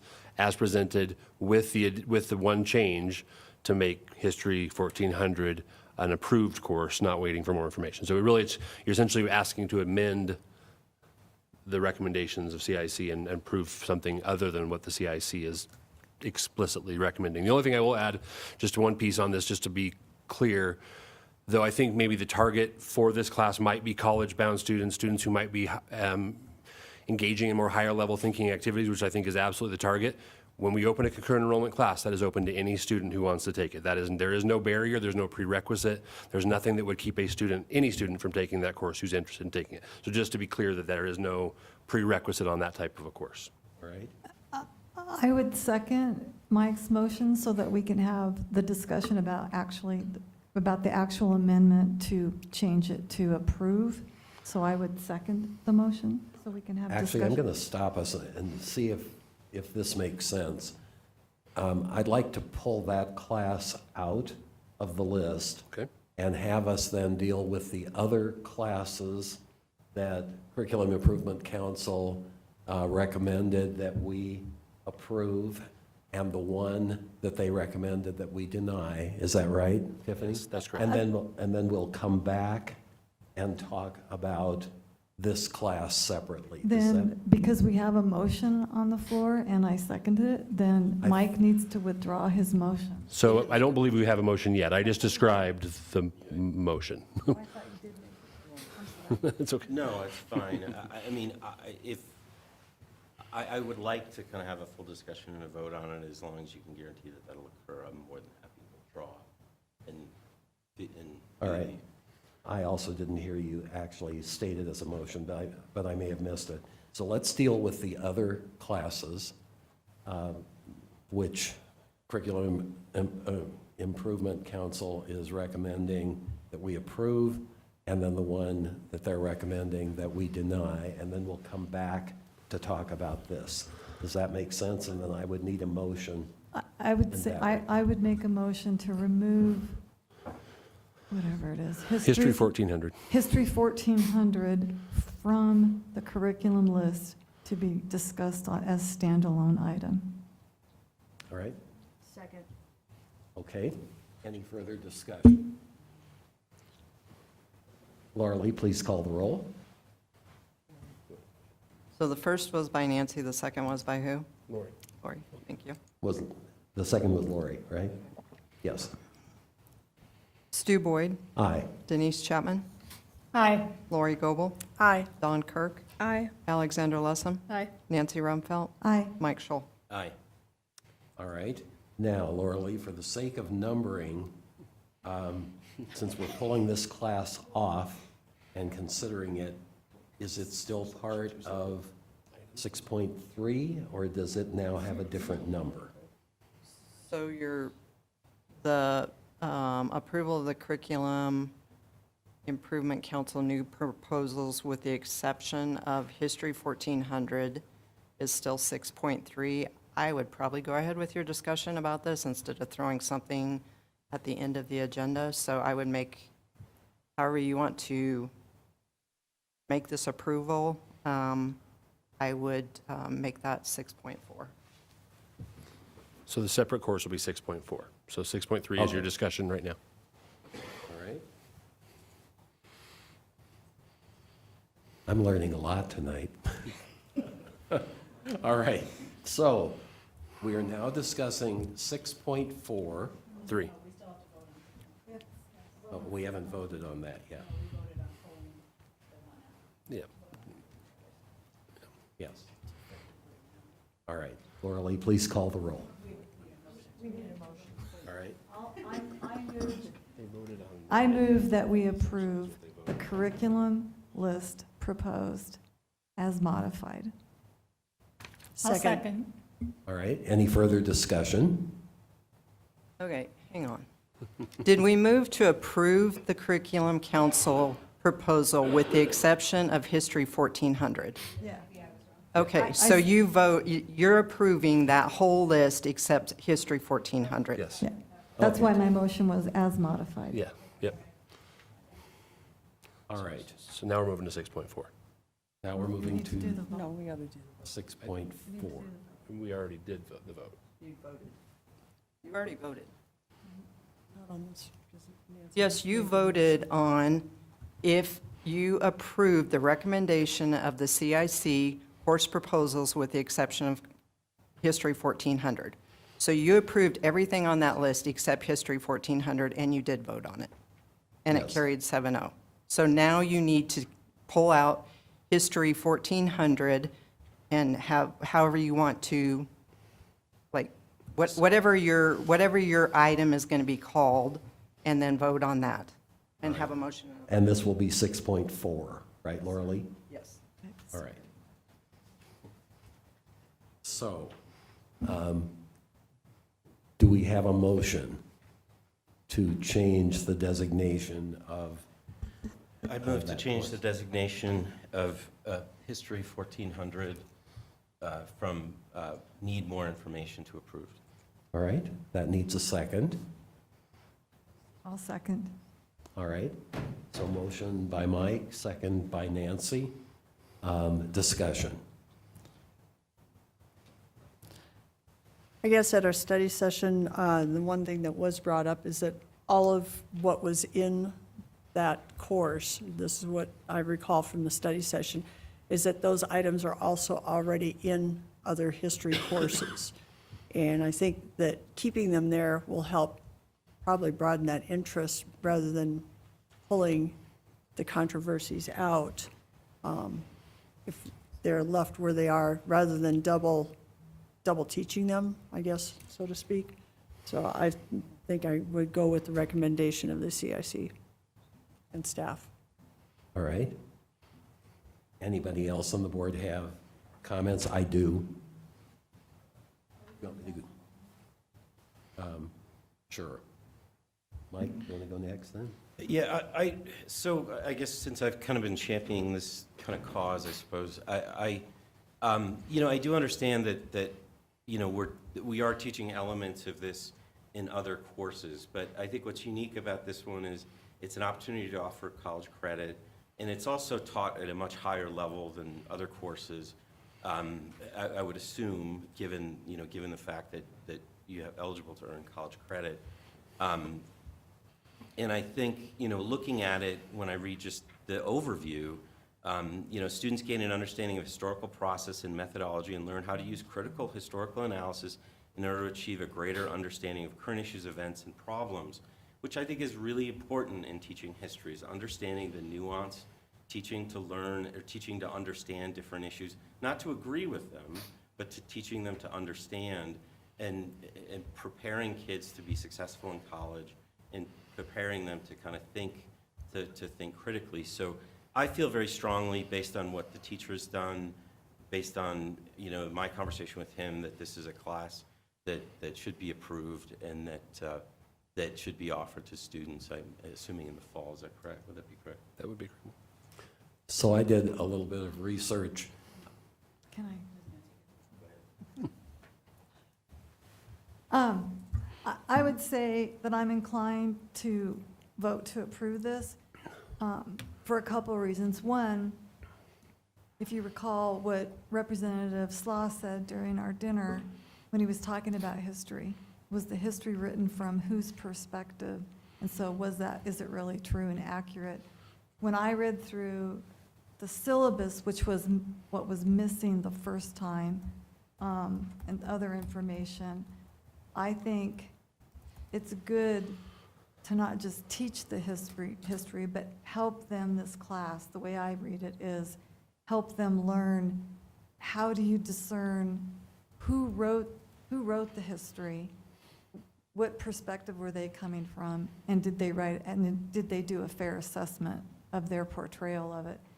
And what's really intriguing to me is in week 4, part of it is for the students to find their own articles, on the 1619 project and the 1776 commission, which they're two very diverse perspectives, but then come back with what's their take on it, how did they, and I think that's a good exercise in when you're trying to look at history, understand those nuances of, are you getting an actual historical factual, or did the historian mix in their bias? And so I think this course, which is I think why it's college level, I think is a good exercise for the students, because it's not necessarily learning about history, it's how do you discern who wrote it and did they write it accurately and all of those things. So I'm in support of it.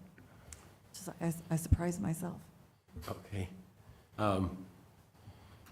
At our previous discussion of this, you'll recall that I asked for the curriculum improvement team to provide policy, the existing policy related to this.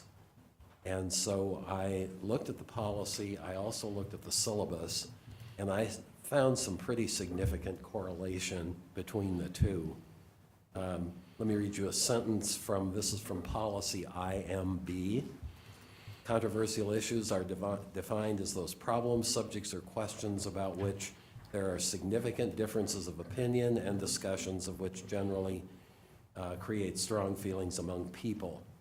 A sentence from the syllabus is that the course examines a variety of cases in U.S. history where historians have significant disagreement or diverse interpretations regarding what happened and why, come to an understanding of what historians do and how they do it. So I saw that part of the syllabus fit very well with the sentence from policy.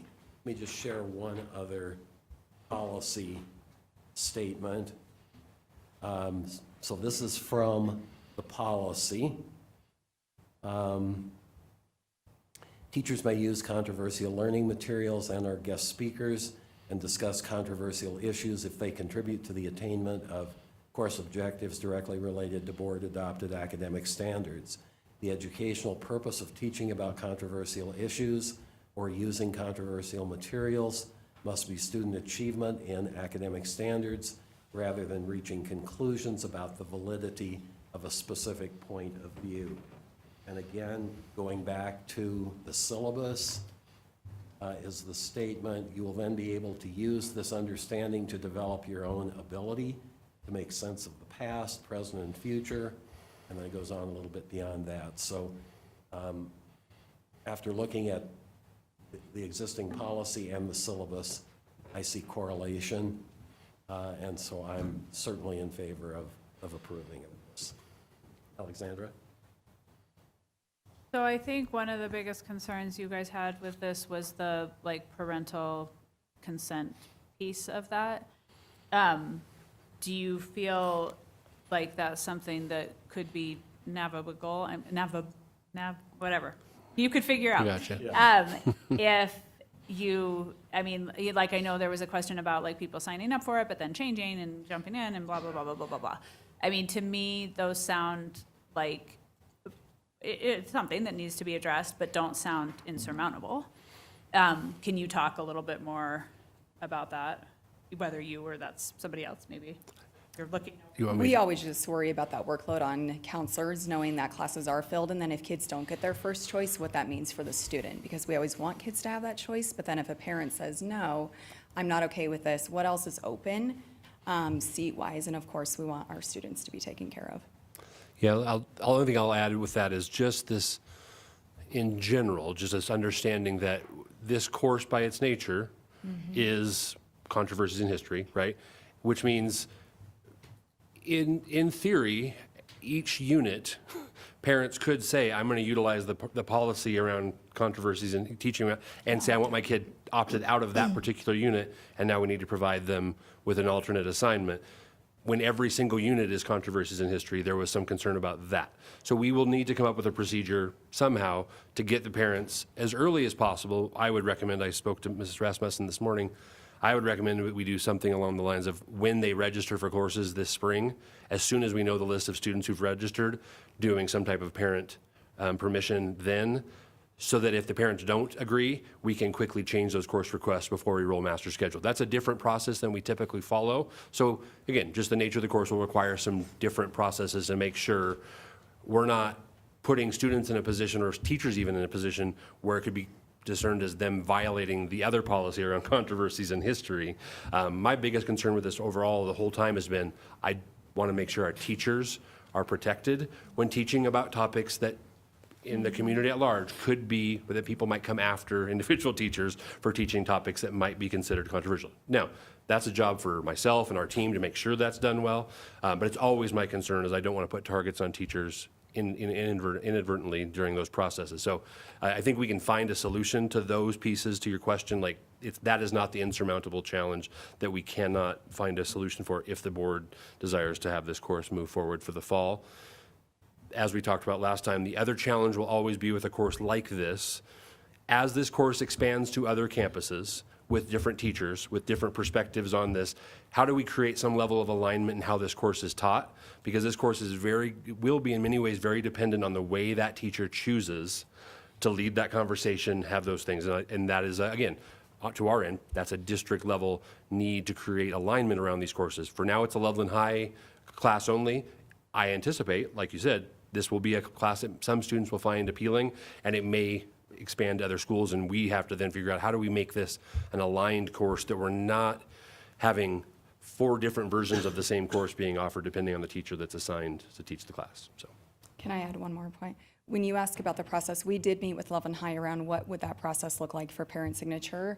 However, when you approve a course, that means all 5 high schools would have access, and that conversation has not been had at each of those high schools to make sure that they are okay doing a parent signature and making sure that their counselors are aware of what that would look like on entry into that class. Loveland High that you talked to was okay with it. They had not figured that out at the first meeting. The counseling department was not aware that this submission was there. And so that is where we asked if the board had appetite. We needed to figure out each of those pieces across the line to make sure that we would have that satisfied. So that has not been approved by Loveland High Counseling Department yet. That registration, which includes an assistant principal, a principal, that had not been approved by them yet, that they would have to do that work. All right, Denise? So does the university require the instructor to have a certain accreditation to teach this class? They have to have a master's degree. I just want to make sure that we're not creating a course that's tied to one person, and then, potentially we don't have anybody that could teach it if they were to leave. So I don't know what our Loveland High history staff looks like, but and particularly as we were to choose to do it and spread it throughout the district, do we have staff that can teach it without, setting up students for disappointment if they see that it's available? yeah, I would point out just to that point you're making, in every place I've been, and I've served in the role that Tiffany Jones is serving in now, it is always one of the things we consider is this course what we call kind of a unicorn? It is driven by one teacher's desire to teach a course, and when that teacher, if and when that teacher ever no longer works for us, that course kind of falls away, doesn't happen, which doesn't seem like maybe not the big deal. The one piece that is technical but important to know is there's only so many numbers that we can have for course numbers, and we are actually running low on course numbers because of the number of courses over time that have been approved that have then fallen away. We can't reuse course numbers because those numbers are tied to students and those students' transcripts forever. So we can't say, well, we're not using that class anymore, let's reuse that number. We don't get to do that. Those numbers stay permanently attached to that course forever, even if the course is no longer being taught. So there is a limit on the number of courses that a district can actually have in terms of course numbers. So just, again, small technical thing, but it's important just for you all to know that as another piece that curriculum departments always think about, especially around quote unquote unicorn types of classes. So. Dawn? I wonder if, I mean, you can always have an exception to a policy, right? I mean, that by nature is an allowable thing. And I think that having a person sign that they are aware that the entire class by name is gonna be included that, so we're not gonna go line by line through because we can't. But I mean, I think there'll be great interest for anybody who's on the line. I think doing what everyone up here has done is to read through it. If I was a parent who was like, should I? I'm going to want to do that. And then I think if we're saying for this class, because it is specifically tied to a policy we have, we're asking you to say that you are opting in, knowing that this is in fact controversial, and having them have enough information to know what that means, I think would be helpful overall, right? And get us out of the web of having to redo every assignment 10 different times, 10 different ways. As far as having something go away because it's a unicorn, I think that this is one class where that really won't be a problem. I have a feeling the problem will be that people will want it fairly quickly, and the alignment thing will be the bigger challenge, is my guess, because I think the people who are interested in history are often quite interested in the thought process behind and why did they and what were some of the impacts and things like that. And the fact that this goes deeper and richer into that, I think is why it's caught our attention. And I think it will probably continue to do that. And it's not as if controversial history is gonna probably stop happening. So I imagine it could last a very, very long time. So I also, I'm actually really grateful we're having this conversation because this is one of those classes I really wanted us to have. And I understand how important it is to have the logistics worked out, because you could have something great and still have it fail because you don't have the infrastructure for it. So I appreciate the thought that goes into that, all the work that is done for all of our classes to make sure that that's the case. And I appreciate that the fact that this group was so thorough with that. Anytime that we are sort of changing from what they said, I think it's important to acknowledge that as well. And in this case, I think all of that work that was done to say this is why it is a challenge for us is something that we're going to use to be able to hopefully not have challenges when we roll it out. It sounds as if a lot of that groundwork has been done already. I appreciate the fact that you've been doing that with fidelity till now too. And I agree. I really want to sit in on this class, like really want to. And I think there's a lot of good things that come from a community that's well educated in history and how it impacts us today. So I'm excited that we would do something like this, even if it's not perfect and we got to work through some stuff, and now we're in open enrollment and class enrollment. So thank you, counselors, for all you do all the time, especially this one. Right. Laura Lee, would you refresh my memory as to where we are right now in terms of the process? So we're on item 6.4, which was approval of History 1400 controversies in history. You have a motion from Mike and a second from Nancy. All right. Is there any more discussion? May I ask? I don't know if I want to ask this. So we're voting on whether to approve this, yes or no. If I were to make a motion to change it back to need more information or until process is figured out, would that make it too much, or should we just stick with voting yes or no and approving? You would vote against this motion. if that's what you want to do. Then it reverts back to. Okay. And the only reason I'm asking this, and maybe you can address, I see on your face this like, oh my gosh, I didn't expect the board to do this. Now what are we going to do when they approve it and we leave the room? So maybe I'm misreading your face, but I sense that you're like, I'm not sure what we're going to do now if we, the board approves it. Am I reading? Good job, Nancy. We just have a little time to get ready for registration, and so I just want to make sure, again, we want to support our teachers and making sure he has put a lot of work into this, and it's not finalized. It is not to the place where we are ready to make sure that parents are fully aware for that signature piece. Registration starts very quickly after we come back from winter break, and I don't want him working over break, so that's where my shock is coming from, because I also want to support, and we also have to think about what are we doing to support our system with counselors, registration, assistant principals, what does that look like? Yeah, the other piece, I just, again, whatever sign-off, permission, whatever it is we're going to create, we're going to need to get that vetted to make sure we're not putting, again, the teacher in a position of being seen as violating the other policy. So we're going to have to really make sure, and again, to her point, there's a very small window of time from now and when course registration starts. So I don't know if I mean, I had a similar concern. Like, I think this course sounds great. I think it has a lot of potential. I think I really want it to be something that could be successful, but I'm, to that point, I'm not certain if that's something that could be accomplished with approving it right now.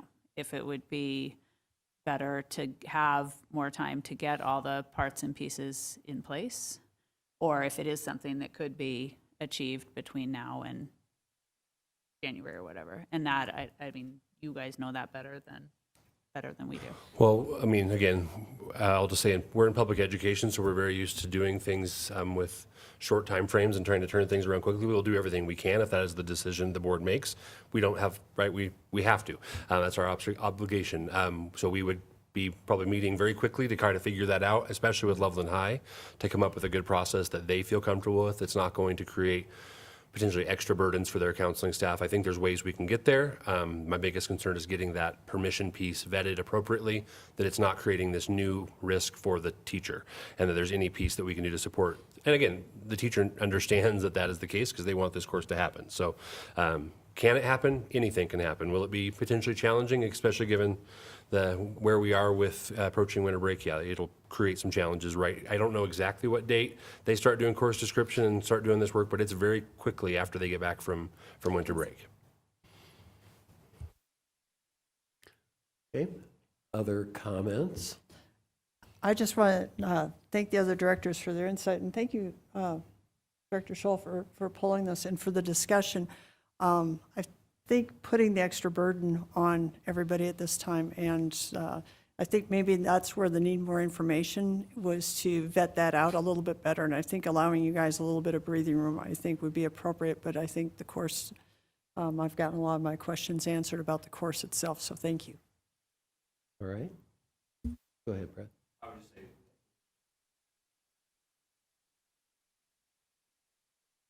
Okay. Any further discussion?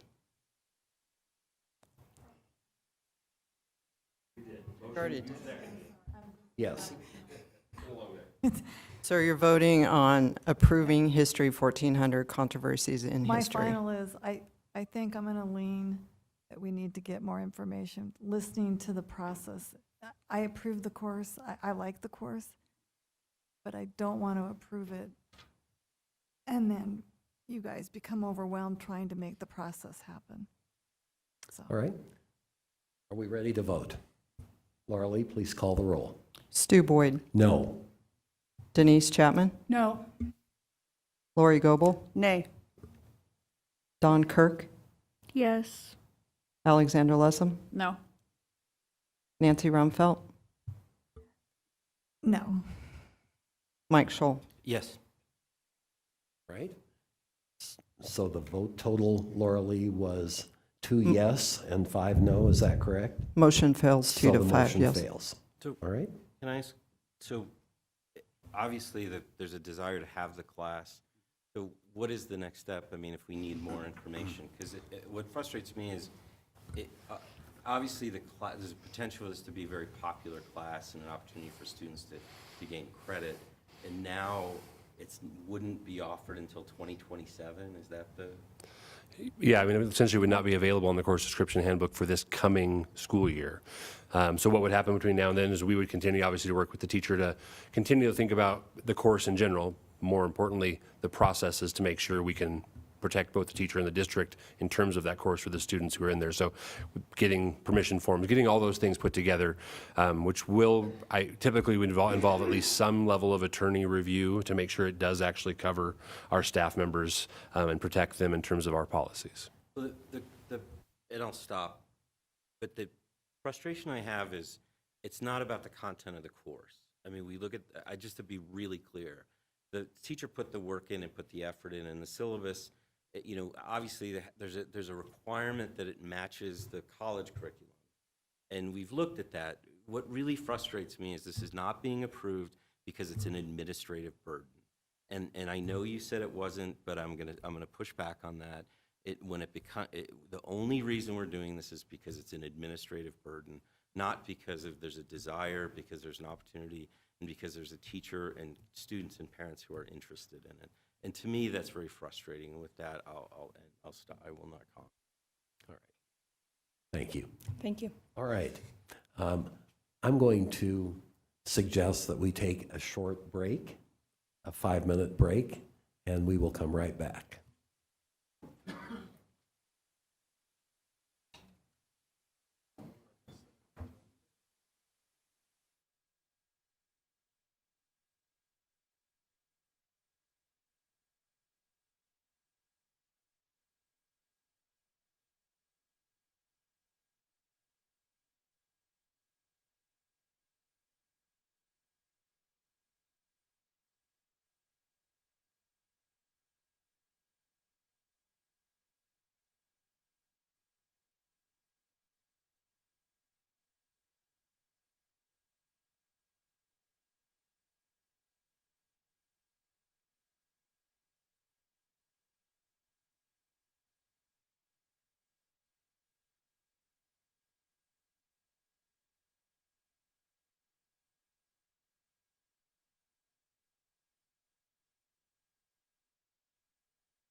Okay. But we did address it based on the motions. Too late. Okay, I'll do the limbo. All right. As soon as Nancy is seated, we will resume. Laura Lee, am I correct that approval of bond issuance documentation is now 6.5? All right. Yes, sir. And that's where we're moving to next. So who's talking with us about this? Bob? Good evening, Mr. President, members of the board, Dr. Heller, Bob Ebersol, Chief Financial Officer.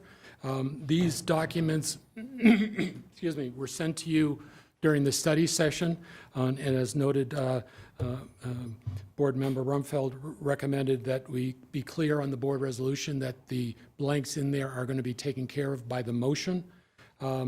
These are all the documents. You're actually approving the resolution. The other documents, for your information, those are actually follow as a result of the, when we actually go out to borrow, we actually have a paying agent. When we actually give the money, get the money from the lenders, and the other paying when we actually pay the debt going forward.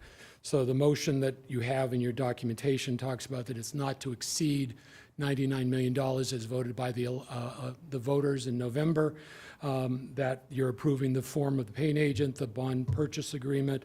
You're also authorizing the board president, the superintendent, and the chief financial officer to make the final pricing determinations relating to the sale of the bonds. We have a pricing prospectus finalization call the first week of January. We'll be talking with the rating agencies later in January, and then we will go out to bid at the end of January. We expect to receive the funds in February, which fits within the cash flow of the bond project. So I would be asking you to approve, to move that motion and approve it. I'm All right. okay to move unless there's other discussion. Are you Second. going to make a motion to approve? I'm going to read. Is that what you're doing? I'm going to read the motion as written. All right. I move to approve the resolution authorizing the issuance of general obligation bonds in an amount not to exceed $99 million as authorized by the voters at the November 4th, 2025 election, and approve the form of paying agent agreement, the bond purchase agreement, the continuing disclosure certificate, official statement, and other documents necessary to effect the financing, and authorize any of the board president, superintendent, and chief financial officer to make final pricing determinations relating to the sale of the bonds. Second. Second from Lori. So motion by Nancy, second from Lori. Discussion. I just have one quick question for Bob. When we had the presentation at the study session, I was told by your colleagues, I know you were, that the fee was like $300,000 for part of it, and it was about $600,000, which, if my math again, that's about 7 or 0.7% issuance cost. Is that? I just want to know what the issuance cost. So my understanding is the rating agency costs about $100,000. Okay. And at this point, we expect to go to one rating agency instead of two. There are other agency fees that are advisors and things like that. $600,000, I believe, is way on the high end on that part. It's not going to be that much. Oh, but I mean the issue you said that when I asked the people that were presenting the bond, they said it was $300,000 in fees on top of the. I just want to get a sense. No, the $300,000 is about the total cost of the fees. Oh, okay. So that's even. So we're like less than half of one. So we're well within. The reality is a lot of the fees would be the same if we did 99 or if we did our entire $750 million. The fee for a lot of the things would still be the same, just because there's the same amount of work regardless of the number of the dollars raised. Yeah, that's fine. Thank you. I just want to understand the issuance cost just to make sure it's within normal industry. And it seems like we're on the very low end of that. So Yeah, and we will be reporting back to you on what the actual costs are. Thank you. All right. Any other questions? Dawn, I'll start down here with you. Do you have anything? Denise? Alexandra? I don't either. Mike, anything else that you'd like to ask? Lori? All right. Then let's proceed to our roll call vote. Stu Boyd. Aye. Denise Chapman. Aye. Lori Goebel. Aye. Don Kirk. Aye. Alexandra Lessem. Aye. Nancy Rumfeld. Aye. Mike Scholl. Aye. All right. So that motion passes unanimously. And we will move now to discussion action item 6.6 with the new numbering, which is the approval of the 2024-2025 Annual Comprehensive Financial Report. That's you again, huh? Good evening again, Board President, members of the board, Dr. Heller, Bobby Brissol, Chief Financial Officer. I will tee this up. Our auditors will actually make the presentation and then open up for questions thereafter. Previously sent to you is our cover memo, the actual proposed ACFR, which this year we hired our auditors to do that. Our goal in the future is that we will do it internally again, but this was performed by them, their draft management letter, and the audit presentation, which is the PowerPoint that they will go through. Also with me is Zach Moser, Director of Finance, and the presenter from our auditor is John Paul Le Chevalier from CLA, Clifton Larson Allen. And I'll ask him to come up now. Presentation is on. Thank you. Again, my name is John Paul Le Chevalier with Clifton Larson Allen, or CLA, the external audit firm for the district, presenting the results, kind of the final draft form prior to issuance of the annual comprehensive financial report for fiscal year 2025. And the fiscal year ends June 30th, 2025, so I realize in December we're kind of pretty far past that point. But this is kind of the around the typical timing for when the audit is complete and the results are presented to the board. So if we can scroll through and then to the next one. So just wanted to quickly discuss kind of our responsibilities as the auditors, what we're issuing the audit report for. So basically after all of our audit procedures, we issue our audit opinion. And what that is it means that after all of our audit procedures, we're saying with reasonable assurance that the financial statements are materially correct and that all of the required disclosures are included. So basically what that means is that our audit opinion is assessing the accuracy of the financial statement. So our audit report doesn't say whether the financial standing of the district is good or bad. It just says whether it's accurate or not. We also assess the internal controls, but we don't issue an audit report over the internal controls. So what that means is, does the district have good processes for financial activity or bank statements being reconciled? Is there approval processes before checks are dispersed, before payroll is made, that type of thing. So those are the things that we're looking at as part of the audit.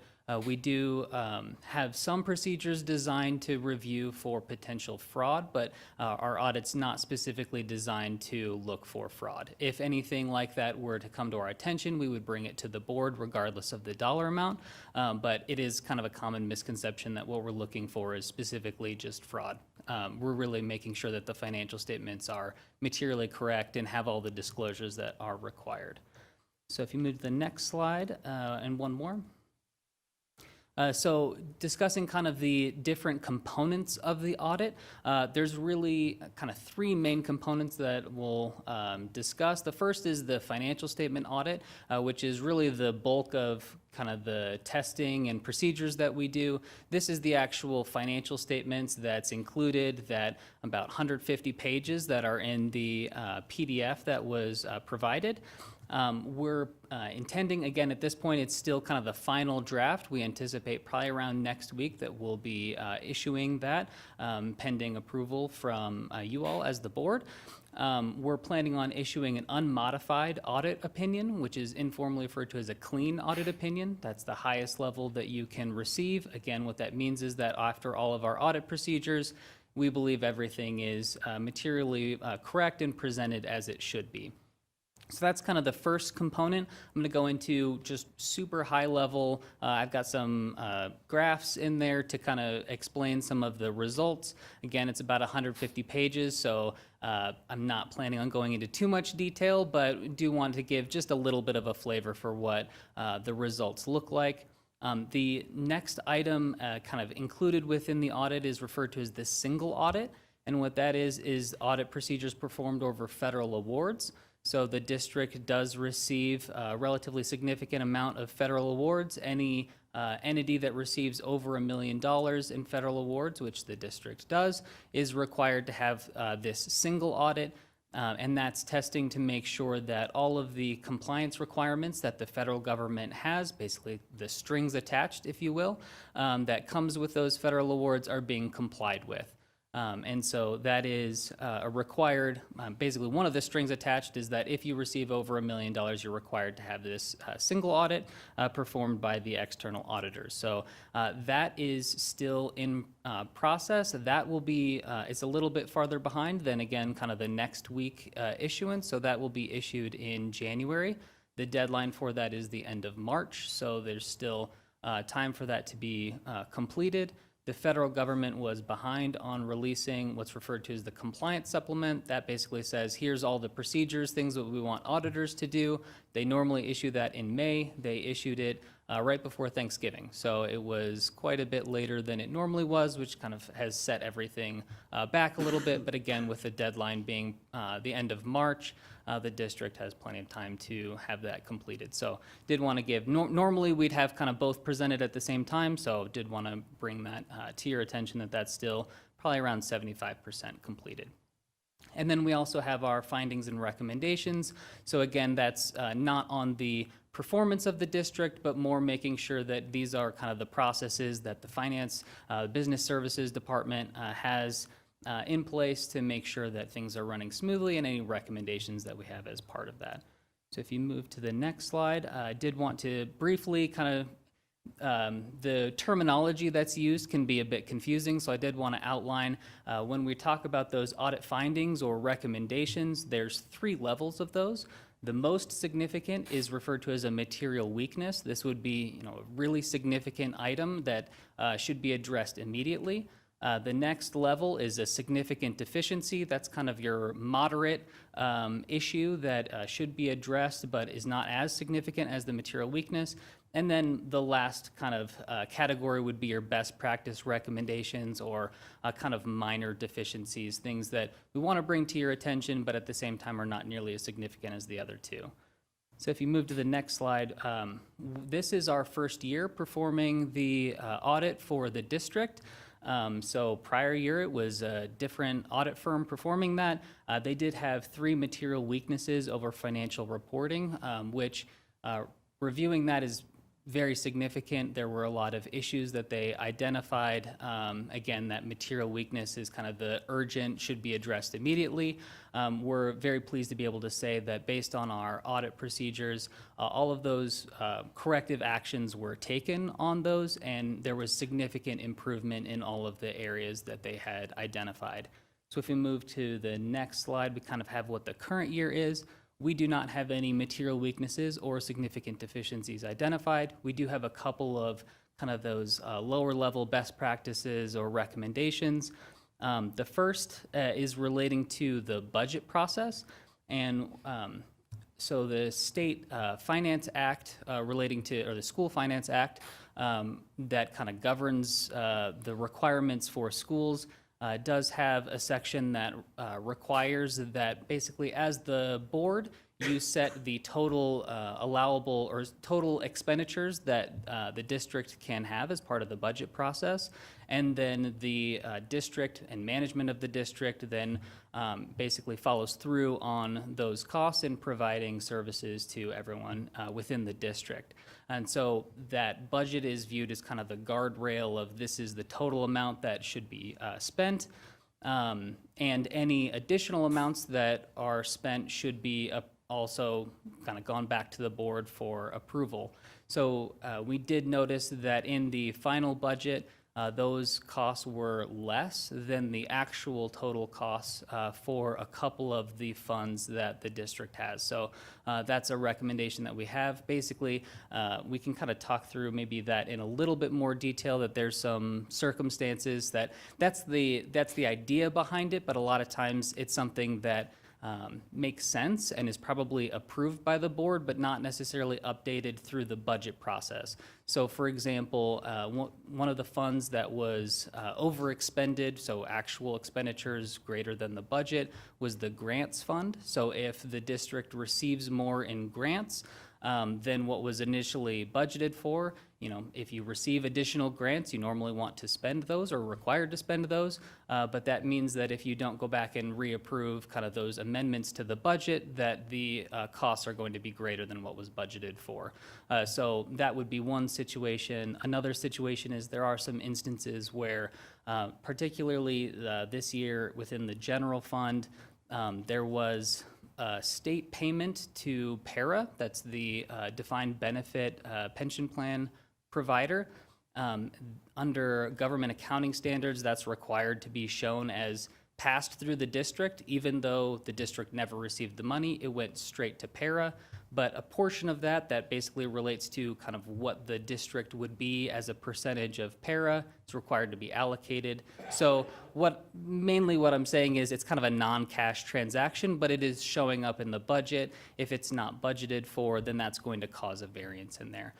So our recommendation is that this is reviewed more closely in the fiscal year 2026 to make sure that actual expenditures and budgeted expenditures are compared, and if the board is going to approve any additional expenditures prior to entering into any of those transactions causing that. So that's the first recommendation that we have. The next recommendation relates to grants. There was a number of those material weaknesses in the previous year from the previous auditors that related to grants and reconciling those and making sure that accounting-wise, everything's in a good spot as of the end of the year. That was cleaned up a lot during the current year. Some of the activity related to previous years that should have been shown differently in previous years, and that was corrected during the current year. Technically, that should be a reissuance of the previous year, but based on the dollar amount, it's around $35,000. It wasn't considered worth the additional time and effort that it takes to do that, so it's recorded as activity during the current year. So basically, if you see the activity, you'd notice that you probably wouldn't notice because it's not a huge dollar amount, but the dollar amount is higher this year than it would be by about that $36,000. There's also one grant that was recorded as revenue during the current year, but based on the timing of when the cash is coming in, under governmental accounting standards, required to be moved into fiscal year 2026. So that was another adjustment, is around $141,000. So really, it's just a timing issue of recording it in fiscal year 2025 versus 2026. So we have a recommendation that we talked about with the Business Services Office for that item as well. So those were the two recommendations that we had. Basically, anytime we have an adjustment or what should be an adjustment, that shows up as one of our recommendations. So that's why you'll see these items show up a little bit later in the report as well. So have a few more things to go through, but I'll pause if there's any kind of questions or discussion on those items so far. Board, any questions on that? Okay, moving on then. All right. So I did want to give, again, just a brief overview, things that you only see really in the annual comprehensive financial report, so the annual financial statements. These normally are not looked at on a kind of monthly or budget basis, on an ongoing basis, so did want to point those out. The first is that the district, as all other Colorado school districts present, Colorado school districts are required to be part of PARA. Again, that's the defined benefit pension plan provider for Colorado. One of the requirements that came about around 10 years ago is that the unfunded liability, so if you take kind of the current assets of PARA and compared that into the future with the earnings on that to the projected benefit payments, they would be showing at a deficit if you go out, infinitely into the future. And so that unfunded portion then gets allocated to all school districts that are part of PARA. And so as part of that, you'll see on the graph here that a little over $250 million is presented as a liability on the district's financial statements. I do want to point that out because it is very significant in terms of the total dollar amount, but it's not, and it's shown as a liability, but it's not something that you could pay off, even if you happen to have $250 million sitting around. So it's kind of more of an informational amount that's presented on the financials, but again, since it's so large, did want to point that out. So if we go to the next slide, if you see here, this is the net position, which is on the kind of, there's two sets of financial statements that are presented. One is on a long-term basis, and one more closely mirrors the budget basis of kind of cash paid. This is that long-term basis. It includes dollar amounts for your school buildings, for your long-term debt, bonds, as well as this net pension liability. You'll notice that the amount is negative for the last 5 years. If you were a business, this would be very concerning that you'd be, your liabilities would exceed your assets. But for school districts, it's pretty common based on showing that pretty large number for the net pension liability. So did want to point out that's why that number is negative. If you look at it, it's a little over 150 million of a deficit. As we just looked at, it was around 250 million of that net pension liability. So, it's not nearly as dire once you kind of factor out that pension liability. Move to the next slide. This item is also related to PARA. This is a healthcare subsidy that's offered to retirees. OPEB stands for Other Post-Employment Benefits. If you look, the dollar amount is less than 10 million. It's a drop in the bucket compared to the pension liability number. Mainly I pointed out because you don't really, everyone knows what a pension is. Most people don't talk about OPEB or know what that means. And so just pointing it out so that you'll see there's probably 10 pages of information about it within the financial statement. So just wanted you to be aware that that's what that stands for and that's what it relates to. If you move to the next slide. So this is kind of more on the budgetary basis, so this is going to be more similar to kind of cash that's left over, the reserves that can be budgeted into fiscal year 2026. If you look, there's kind of this trend of a decrease in fund balance, but if you go to the next slide, I do have this split between all of the different funds and then also the building fund. So that's what's kind of in that orange-ish color. That represents bond or debt proceeds that the district has issued. So basically you'd issue that, that's cash, so that increases how much is available to spend, but then you'd spend that down over the next couple of years, so it looks like fund balance is going way down, but really it's just spending those debt proceeds. So wanted to give a little bit of context as to kind of that trend. If you go to the next slide, the general fund is where most operations of the district are recorded. So looking at the fund balance here, kind of again, those leftover reserves that move from year to year, pretty consistent fiscal year 2025 compared to the previous year. So no drastic changes within the ending financial position of the district, at least from kind of the dollars and cents. Obviously, it's a school district. The point is not to make money. The point is to provide an education to students. So obviously there's a lot of qualitative factors that go outside of the financial statements, but again, wanted to give a little bit of context to those dollar amounts here.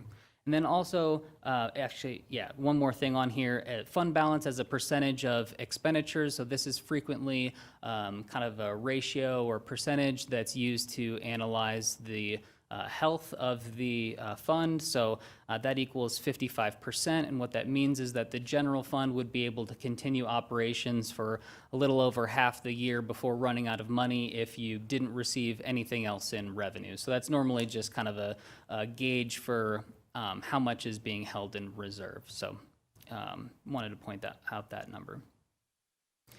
This is just summarizing what I had mentioned earlier about the final budget compared to the actuals. So you can see those are the funds where the actual expenditures exceeded the final budget. And if we move to the next slide, you'll also notice as you if you look at the budget in detail, that there are some classification differences between how things are presented within the budget and how they're presented within the financial statement. So that's why you'll see some categories that have zeros in one or the other. That's not because that didn't happen at all during the year or wasn't budgeted for, but they're just in different captions. So wanted to point out that, and that's something that talking with the business services department that is going to be improved and kind of worked through in future years to make sure that that's more consistent presentation between the two. Okay, so I won't spend too much time on the single audit because again, that's about 75% complete, but did want to give just a little bit of information. So the district received a little bit less than $20 million in federal awards during the year. There's 3 major programs. What a major program means is those are the ones that we're actually testing and performing procedures over to make sure that the district was in compliance with all of the required requirements that the federal government has. 2 of these programs also had material weaknesses identified in last year's audit, so they're being tested again this year. Again, we're still working through things. I can say that it definitely looks like there's going to be improvement. We don't have any findings at this time, but normally the last 25% is if there's going to be a finding, that's when it's identified. So I can't really speak to that final results until we get to that point. So again, expect that to be completed in January. So this kind of summarizes, we'll have another letter that gets distributed after the audit is complete that has, we're required to communicate things to the board at the end of the audit. So it's a very templated letter that goes through. These are basically bullet points of all the required items that we have to report to you. There was a change in accounting policy. This is required for all governments in the United States within this past year relating to compensated absences. That's a vacation, PTO, sick leave, that type of thing is what changed. That doesn't impact the district's policies on that, doesn't impact what employees are able to receive or those benefits. All it changes is how the liability relating to that is calculated and presented on the financial statements. So that's what that relates to. The overall change was not that significant for the district. There was a change, but it wasn't drastic. The uncorrected misstatements on here, those relate to those grants items that I mentioned as recommendations earlier. And so that those, when we say uncorrected misstatements, that's mainly referring to the timing of when those are recorded, not that they are just wrong. It means that they're being recorded in a different year than when they technically should be. The district is aware of that, but again, the effort to change the timing of that is not worth the time that it would take. So that's why they're showing as uncorrected. There were no corrected misstatements. So really the information that was provided by the district was very clean. Again, huge improvement as we can see from the previous year. So very pleased to be able to see that. If you move to the next slide, again, kind of all of the items that we're required to have kind of bullet pointed here. The one thing I would mention is that the district's financial statements do include the 2 charter schools that are part of the district. Those are presented as separate columns, so even though they're kind of run independently, they do, because the district has oversight over them, they do get included in the financial statements. One of them is currently still waiting to have their audit finalized. And so that also is one of the reasons why the district's is still in draft form. That's our understanding, expected to be finalized this week. So that would let us finalize the district's audit next week. So that's really kind of all I have for the audit presentation. I'll pause again if there's any other questions, comments, or discussion.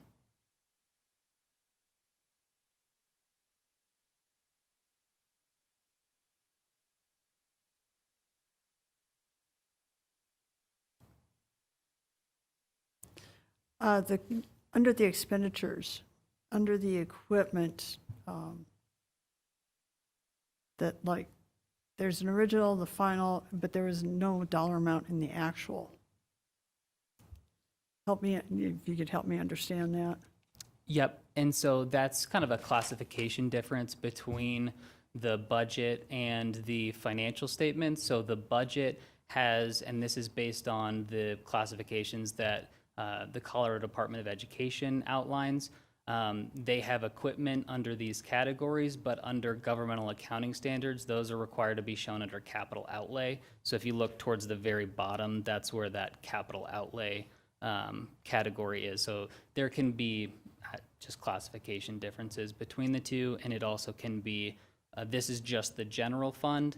There's also a capital projects fund where those purchases may have been recorded as well. So that's typically where that would be. I don't know if Bob or Zach, if any other context, but. Appreciate that. Okay. Mike? Yeah, just a couple of quick questions, kind of help me understand, kind of learn a little bit about this process. Sure. You made the comment about the reserve, like, you know, we have 55%, which gets us, but that's really more of a cash, that's not like a typical reserve, because my understanding and you know, reading this is it's a wonderful sleep aid. Our general fund balance, or we drew from reserves, and I don't know, Bob, maybe it's a question for you. We drew from reserves to kind of make up a fund balance. Is that correct? Did I read that correctly? Yes. Two times the board voted a total between the original budget last year and last January's budget. The board voted to appropriate $10 million out of reserve. By the time this all went through with the increased revenue and increased expenditures, as we talked about, we only drew down about $8.8 million. So we had about $39 million in reserves, and we're down to about $31 million after this year. So the question I have, though, is related to that, is how, what's considered a healthy reserve, and how because we can't obviously go on drawing off of reserve. So the ideal situation is that you have a CFO that budgets too much for expenditure and too little for revenue, and you always make extra money to try to build it up. Zach and I are of the opinion is that we should be budgeting as close as possible, 1 to 2 to 3% variance by the end of the year, so it's really the current year students get current year revenues. The reserve should be used partly because there's a TABOR reserve. The state requires us to have a reserve. We're well over that. This is part of a cash flow part. In addition, this money is earning. We get about $2 million a year in the general fund of interest from this reserve. So that helps us create, and that's included in the budget each year, wasn't in the past. So you want a healthy reserve so you can pay your bills on time. You want to gain some interest, and you want to have healthy situations so that as we look at the next 2 years, when the state is discussed earlier with another $1 billion issue, and 2 years from now when the averaging of pupils goes away, when we have a fiscal cliff, we will have a reserve that could help us cushion what may happen at that point. As student population is currently still going down, that per pupil money from the state goes down as well. It starts limiting our mill levy override opportunity. We need the cushion there as well. When you draw it down completely, it's gone forever and you don't have it to do it. So Sure. You really don't want it for operating. If last year we did about $1.5 to $2 million for an HVAC unit, that's a capital unit. I'm okay with using reserve for capital when we had just lost the bond and it was something we had to do. We don't have to do that for the going forward for the next year. So it's an art, not a science, of what the proper reserve is. So 55 is a healthy. We will have some opportunity to use some of it in next year's budget. How much is another question? Thank you for that. I just have one more question. So one of the things I'm, you know, because as a new board member, when I went to CASB, I didn't get to go to the Paris session. Sorry, Stu, I couldn't go to everyone to learn about that. And when I look at that and I see that you know, pension liability, how do I how do I understand that and explain that? And what should I guess I'm trying to understand, it looks like a scary number, and I know there's challenges in this day and age, not just with pension liabilities. What should I understand about that going forward? Sure. So, I mean, I think, kind of to Bob's point, I think managing the pension plan is more of an art than a science. And when we're doing the audit, we're saying whether this is accurate or not. But to give some context on the para pension liability, this number, while really significant, and, you know, Thompson School District is really a tiny percentage out of Right. para's overall liability. So when you have this 250 million, that's actually still a pretty tiny percentage of para's overall liability. That being said, they also currently are not projected to run into any cash issues for at least the next 30 years. That's one of the requirements that they have to look at, and basically would be disclosed within their notes that then gets copied into your guys' financial statements as well. So that's one thing of kind of when you're looking at the time frame for this is really 30 plus years into the future.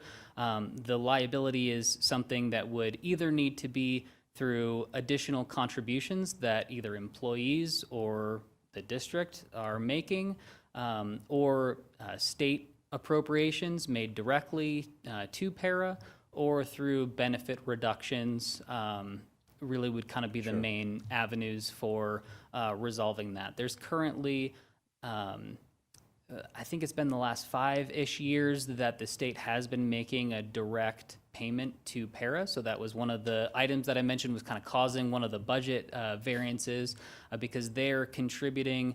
It's typically been $225 million that's contributed from the state directly to para to try and bring the pension plan kind of into balance. That has fluctuated each year. Sometimes it's been higher, sometimes it's been lower. Sometimes they've made additional payments one year saying that next year we're going to make less, but we're going to give you more this year to try and increase the investment return. So again, that's really kind of pretty far outside of the scope of the district's audit, but to give you, I mean, hopefully that's some helpful context to that. I don't know. So one additional thing is that para divides its retirees in different categories: schools, police officers, municipal officials, and they calculate the pension liability with each of those categories. That's why our employees pay 11% and we pay almost 21, 22%. That can go up and down. In fact, statutorily, it has to go up and down for both of those categories if the fund goes down.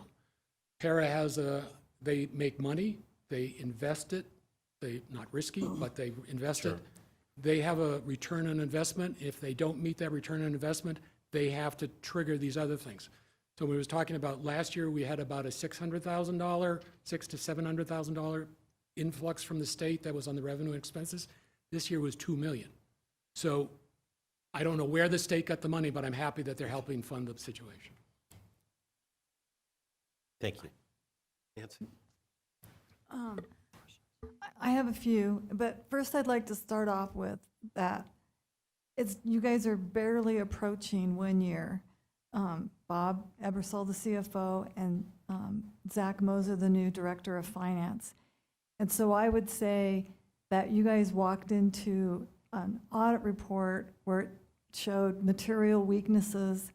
And as I've said before, audit findings like that aren't fun, but they always highlight that that means that there's an opportunity to improve things. And I know that the two of you have worked so hard your first 12 months, and I can't wait to see what you do the second 12 months. But I just want to acknowledge that, you know, this audit report this time, there's nothing other than, you know, a little procedural on the budget, which I'll address, but I just want everyone to know that you guys are doing a great service to not just the school district, but to the taxpayers and the community. And so I applaud you and thank you. My one question for you is in your presentation, you show that towards the bottom under supporting services, you have nutrition services, which the nutrition is a grant fund, and then you have community services and facilities. There's no original budget, no final. There is an actual, so obviously that's creating a variance. Why is nutrition listed there? What is the community services, and why isn't facilities up in like maintenance? I mean, what is that? Or is that a question I should be asking Bob? Probably more to Bob. The actual categories are based on the coding that's done for the expenditures. And so that's why, yes, there is a separate nutrition services fund, but if something is coded that way, that's a cost that's also kind of borne by the general fund. That's where it would be recorded, but I'll let Bob speak more. I believe that I won't say it's before I started, but it was about $112,000. The general fund supported the nutrition fund with some funds, but in the other governmental fund, that's where the most of the category is. There's about $8 to $9 million worth of activity there. You will see us when we come to you at your January 21st board meeting with the first budget amendment, when we will be updating all of the other funds other than general fund. Generally, finance has been focused on the general fund, and the other funds take care of themselves, which is true, but it's not the way that we should be doing things with an audit process, that type of thing. So we are, as with the budget software, updating with how these are being classified so they fit within the audit. The system will actually do the ACFR. We'll actually be able to have the categories that will match the budget, which was actually not loaded in the prior year. Okay. And just a quick, I would say Zach Moser and his staff have done the yeoman's work on this audit. I would like to take a lot of the credit, but the fact is he and his staff are doing most of the work. Okay. And then I had sent an email, and so I'm not going to go through everything on it, but key takeaways for me are as I know that we did approve, using 10 million of the reserves, but we still managed to go 3 million over on expenditures. When the board approves expenditures, it's especially for the general fund, not necessarily grant. If we're going to go over, that's where I do expect that as you guys get the processes figured out, that will get tightened up, and we'll vote on that before it gets to this point.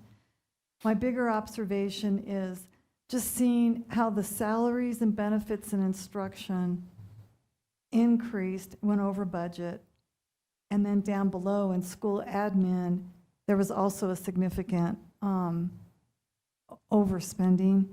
But then I saw like on supplies and materials, we underspent, and my concern with all of that is maybe that's due to hiring more staff that we weren't aware of, or maybe it's salary and benefits increases, all of those things.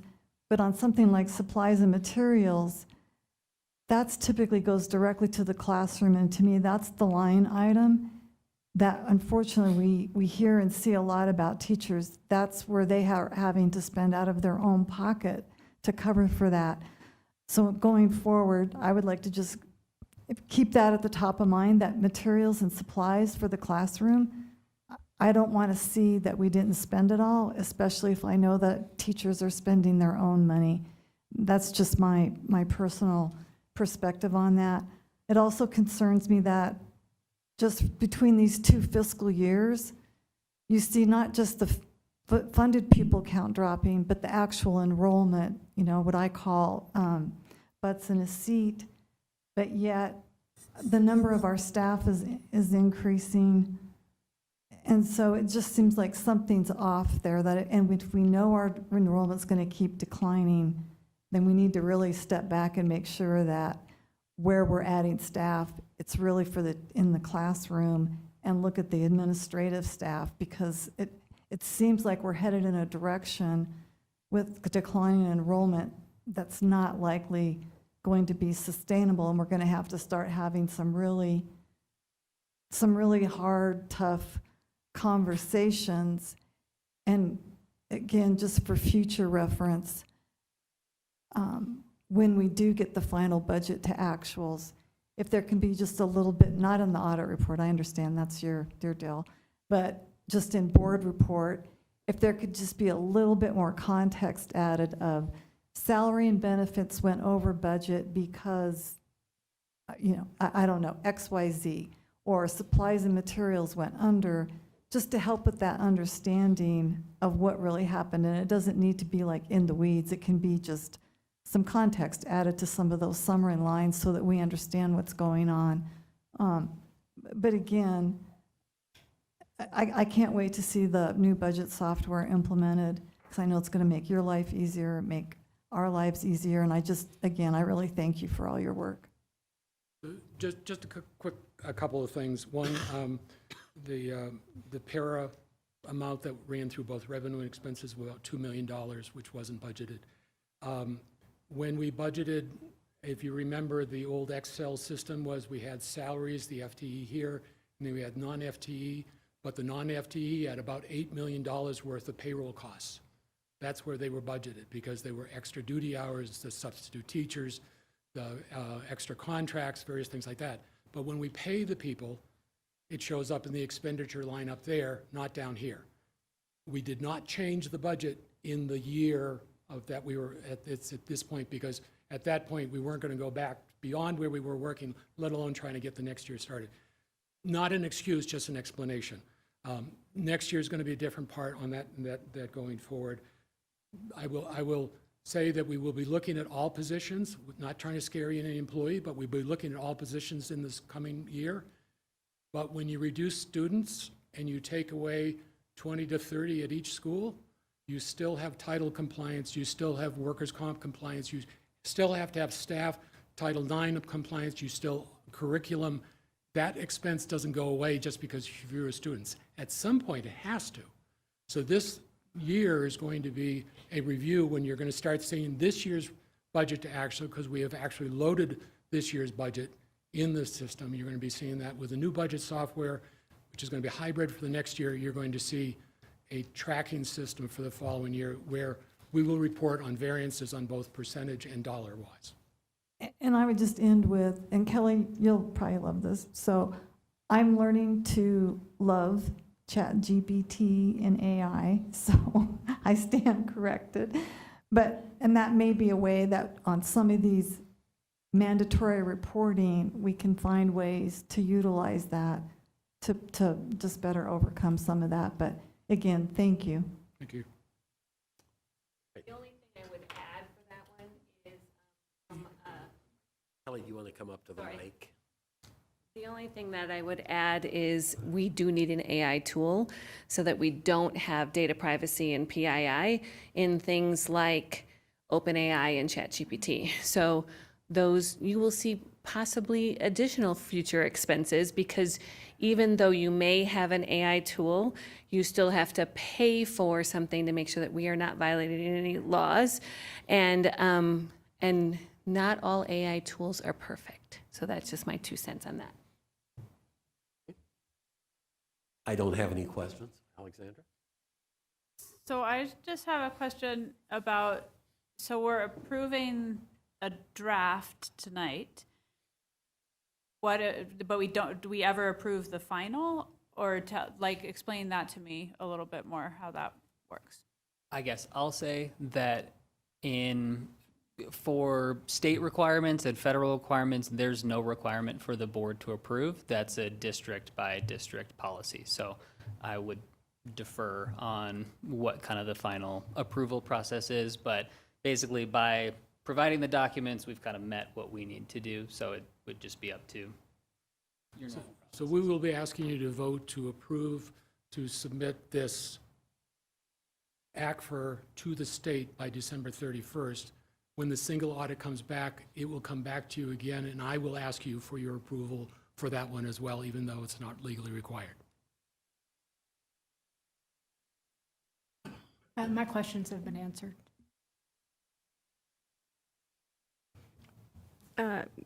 Thank you for this. I mean, thanks for being able to sum up a whole year's worth of adjustments and changes and just look at the practices and all of that. I think it's really helpful to know that the changes we've made have shown up ultimately in this last document.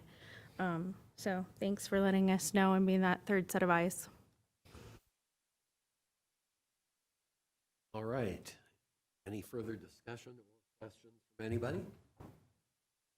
Dr. Heller? Oh, I saw you moving to your mic. I thought maybe you were going to say something. All right. So I would take a motion then to approve the 2024-2025 Annual Comprehensive Financial Report. So moved. Second. Okay, did you get those, Laura Lee? Any further discussion? Let's vote. Stu Boyd, Aye? Denise Chapman, Aye. Lori Goble, Aye. Don Kirk, Aye. Alexandra Lessem, Aye. Nancy Rumfeld, Aye. Mike Scholl. Aye. Right. The motion passes 7-0. Thank you.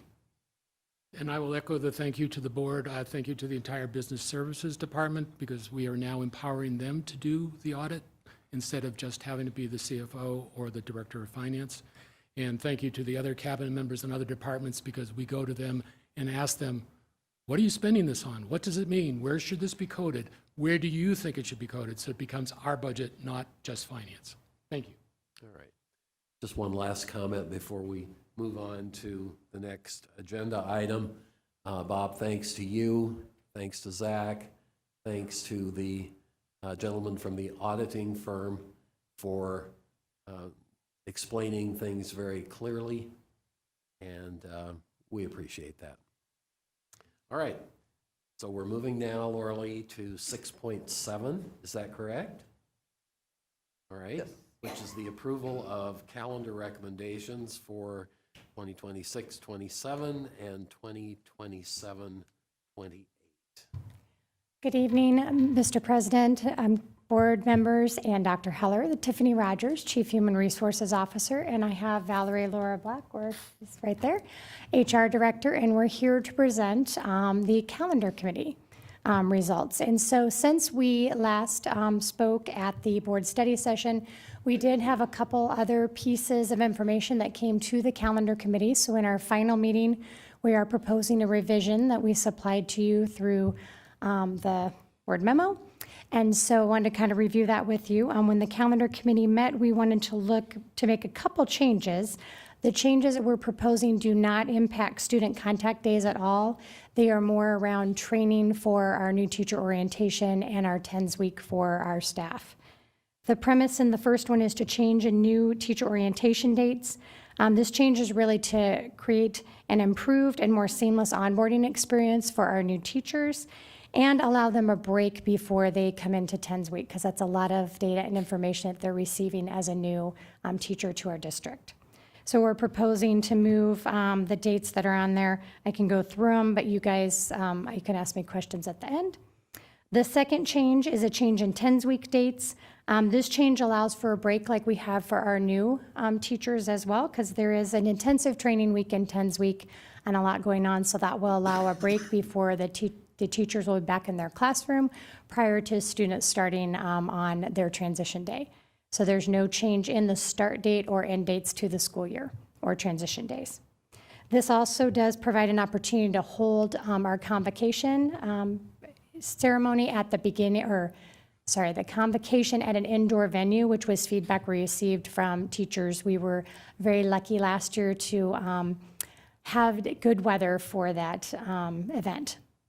The other change on here is, in addition, we changed the wording for the number of days per semester at the bottom to really delineate between K-5 and 6 through 12, because the days are different based on the planning days for our elementary plan time. We also removed the small numbers for each month were removed to just avoid confusion to students and families. So the one thing I do want to point out, we did notice that acknowledge there was an error in the presenters from the last board meeting. We did have a misspelling to Sue, and we did not acknowledge Carol Thomas as our teacher who came to speak and present.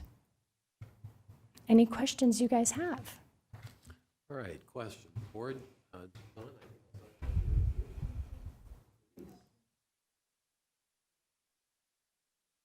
We're a part of this Well, I committee. was, but I wasn't at the I last know. meeting, so I do have a question. Great. Is as far as the breaking up the TENS week, it's 4 days 1 week and then 3 days off and then 1 day, which to me, that seems a little bit disjointed.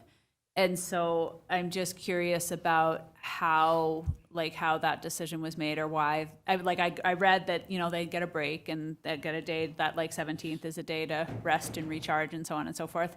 But I'm just a little bit curious about that decision, having it be the 4 + 1.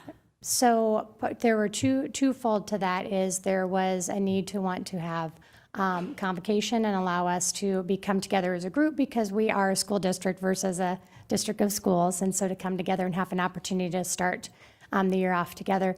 The other piece of it, when we talked with our professional development team, some of the feedback they got from new teacher orientation was that large amount of data that's coming in. That's the same experience for our teachers, and so to allow them a break before the school season started. So it was twofold. We did have, Dr. Lesson's been part of our calendar committee team, and we did have members of K-5 and middle school and high school there as well. And so we did have a vote come across that we were in agreement to that. We had one medium vote. So one of the thoughts would be is to actually at the end of this TENS week is to be able to actually survey our teachers and to get feedback from that on how they liked that. And then if there was a needed change, we could come back to the board for a revision in the 27-28 calendar. And that's kind of where we landed. I don't have any questions. Mike? Lori? All right. Okay. Thank you. Thank you.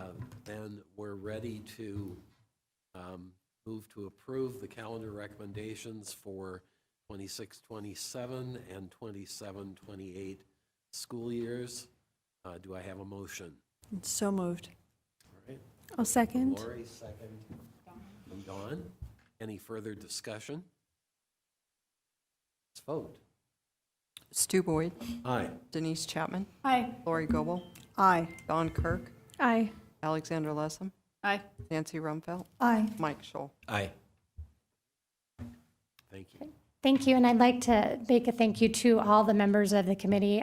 Those that we did have a parent volunteer as well that joined our committee. I think we had good committee discussion. We appreciated Dr. Lessem being a part of that group and just all the hard work that the team put in. So I want to thank them for all their support. Thank you.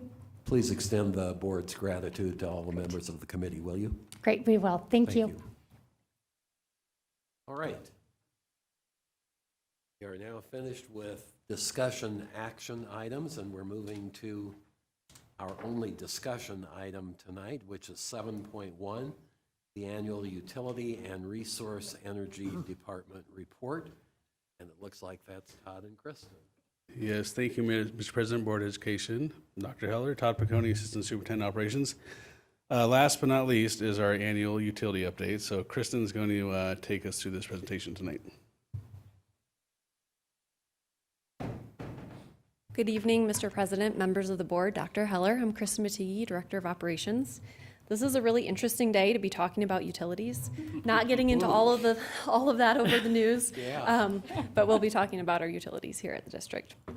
So to start off with our Strive 2025 connection, our Energy Resource Department really works to make sure the functioning of our buildings, our utilities, are also brought into the classrooms with presentations, field trips, things like that. So we have a strong focus on making sure we've got that engagement. Also, increasing alignment of resources is really important. We're tracking our utilities and also working to support our schools with the appropriate resources, and also look for ways to reduce these costs to make sure we're putting the most dollars into our classrooms. So we'll be looking at the last 5 years of our utilities, and our utility use shows increasing trend in water use, steady trend in electricity use, and a decreasing trend in natural gas use.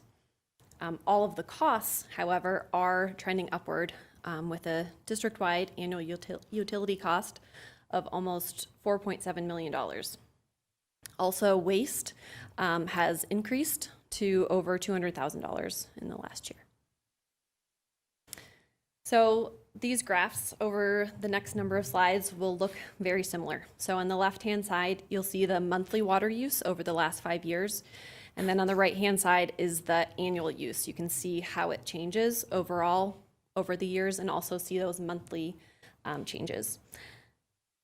So here is our district water use. Our outdoor water use is over 75% of our total water use. So you can see, of course, we see that the most in the summer. Hotter summers have certainly contributed to additional water use. On the right-hand side, you can see that annual trend overall. Our non-potable water is not included in this. And that goes into a lot of the efforts that we've put in, especially in the last few years, to get grants to support removing turf, looking for native grasses that use less water. Next. This shows our district electricity use. So again, you can see those monthly trends that is variable based on time of year, things like that. And then overall, that's remained fairly steady. We are really excited about the energy performance contract, so I'll get to that a little bit later, just with some updates on that. So as we're incorporating our LED lights in 22 of our schools, we are expecting to see a decrease in our electricity use in the next year. That also goes along with as we talk about air conditioning, and so we do know that that will use more, but looking at efficient options, again, in order to be strategic with those dollars. Our district natural gas use. So we've seen some milder winters, so we have seen a decrease in that. We also have seen some trends with colder temps on weekends and holidays, which certainly helps just what we're paying for those. These last 2 years, we are working with our utility providers. There may be an issue with the meter, so we're asking, this is the costs are lower, and so we want to be paying what we should be paying for those. There's just a couple of sites. So we have seen some decreased costs, and we want to make sure that we're paying appropriately for the utilities. So this shows our overall district utility costs for water, electricity, natural gas, and then other costs, which are administrative fees, basically. Those aren't fees based on directly correlated with use. It's administrative fees for those providers. So you can see we've got that spike there that we've talked about each year back in 2021. And overall, the costs continue to trend upward as rates increase. This is just another way of looking at those funds across the various utilities. And then our waste rates and diversion rates and costs. So we do have recycling in our buildings, and so really working on that diversion rate. So that stayed fairly consistent both in our diversion rate, so how much of our waste is actually diverted into recycling. So that's maintained fairly steady, as well as how much waste we're producing each year. What has not remained steady is the cost of that. And so a big piece of that is Larimer County landfill closing. And so transportation costs have increased with our provider, and a lot of that waste is being diverted to the alt landfill. So as I mentioned, our energy performance contract, we're really looking forward to seeing those electricity costs go down, or usage go down. The rates really depend on what our cost looks like. So the work began this summer. Lights were upgraded at gyms that are high use during the school year, so working to have the least impact as possible to when our kids are in the buildings. So these sites, Berthoud High, Lucille, Irwin, Turner, Walt Clark, and Thompson Valley, had their lights changed out in the gyms. And then we've also started from the south and are working our way to the north with the LED lighting throughout the building. So Turner, Ivy, Berthoud L, and mostly Berthoud High have been completed.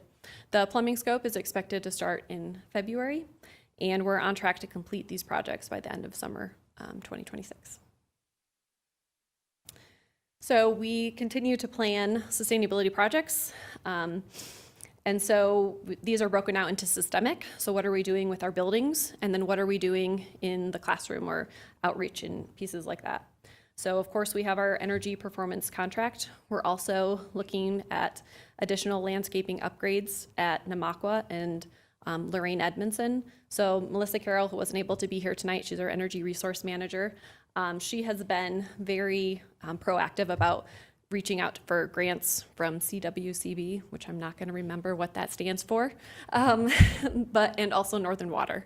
So we've been able to make great improvements. This last summer, we removed turf at Sarah Milner, Winona, and one more that I am not seeing on my paper. Sarah Milner, Winona, and nope. Not going to come up with it right now. So then continuing just on that ongoing basis, looking at those schools, we've got schools who are interested in great improvements for how their school looks. And so it's a great partnership that we have. We had been pursuing public EV chargers, and just in the last week, the company that we've been pursuing that with have decided it's not a good financial space for them. So we're pausing that one, and we do hope to pick that back up. And then also the electric school buses and chargers. So that process is underway. Those chargers, we're hoping to have a groundbreaking event in January. And then the buses have been ordered, so hoping to see those in the spring.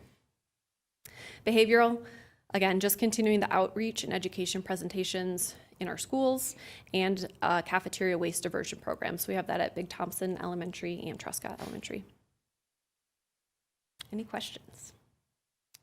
All right, board, any questions? Alexander, I'll start with you this time. Anything? Want me to come back? All right. Nancy? I have three.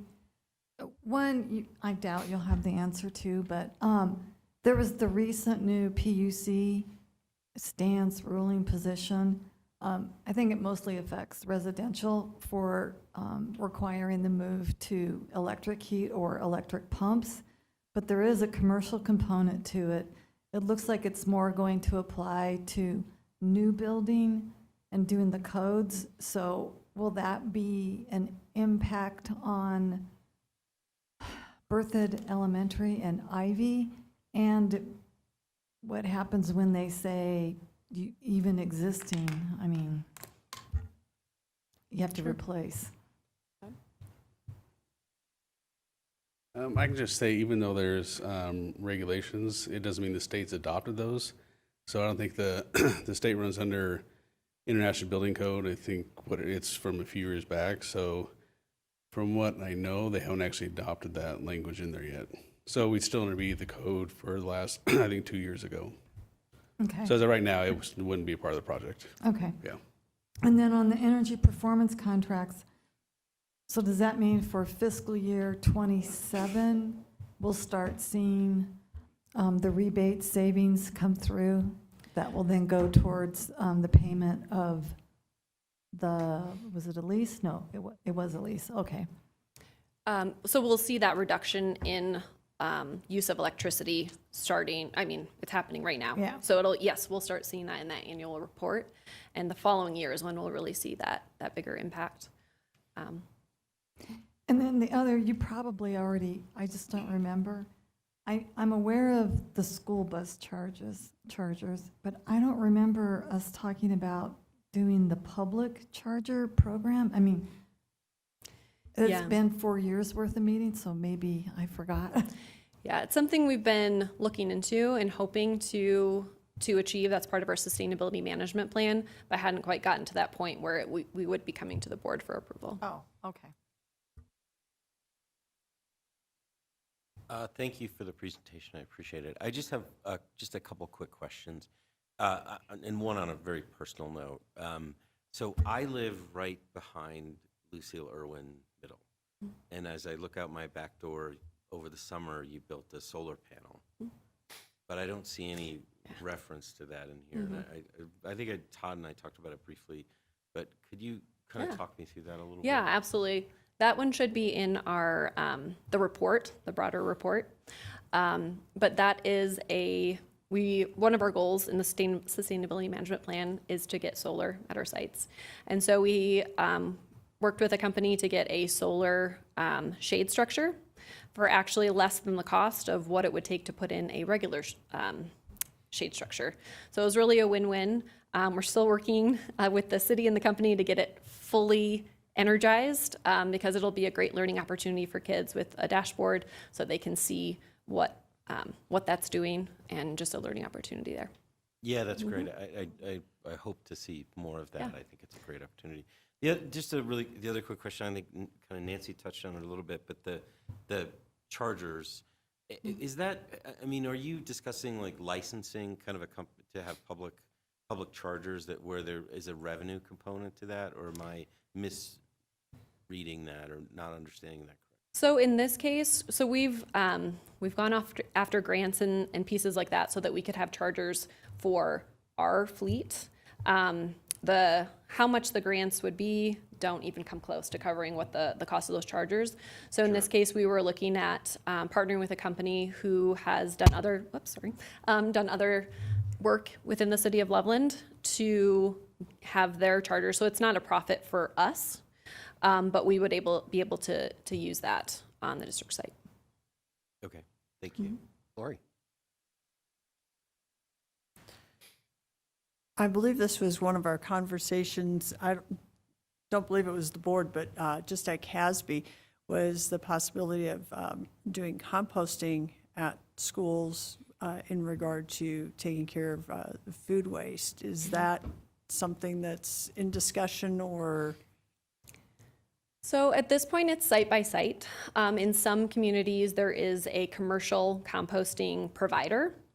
We don't have that offered in this area. So this is just kind of a small scale composting initiative that we have at 2 of the schools. All right.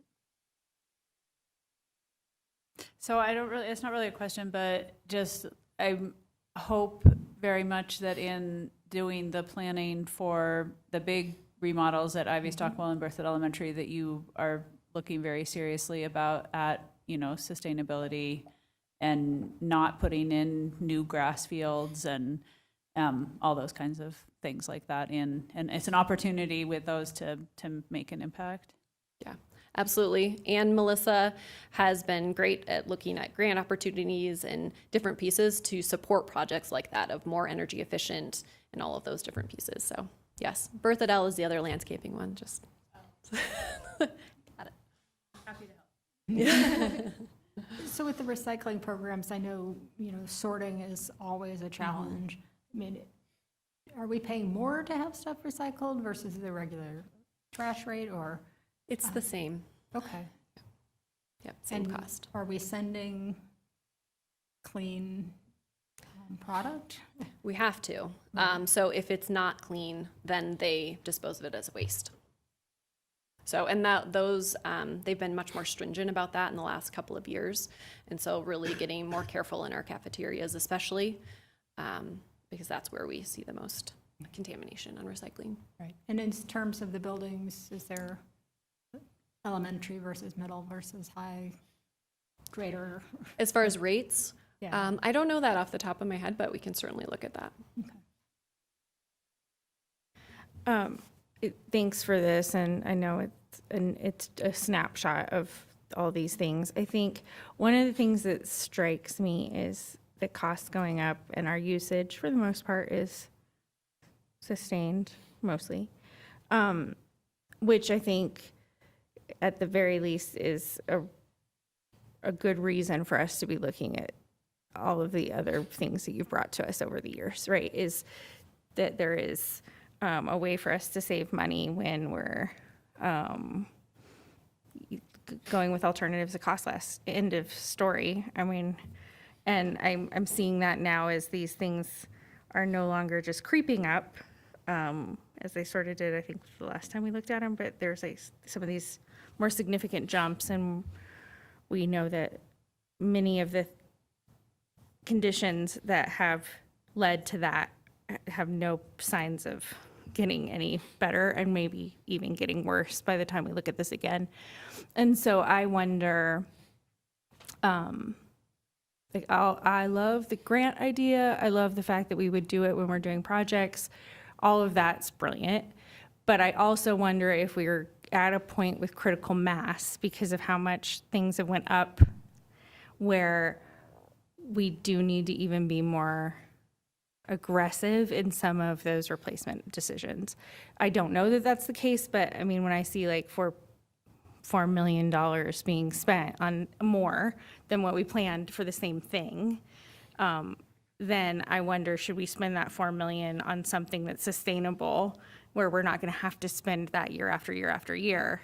You know, it's that one-time cost that ultimately saves us a lot of money in the long run. And I know you have been working very hard and partnering so that you're not doing that all by yourself. So I just kind of want to bring that back up to say sometimes you have to be smarter, not harder.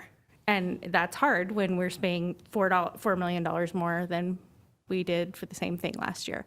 And so these are the kinds of projects that you always wish you did the year before, because it's always more expensive the next year and the next year and the next year. There is never a good time.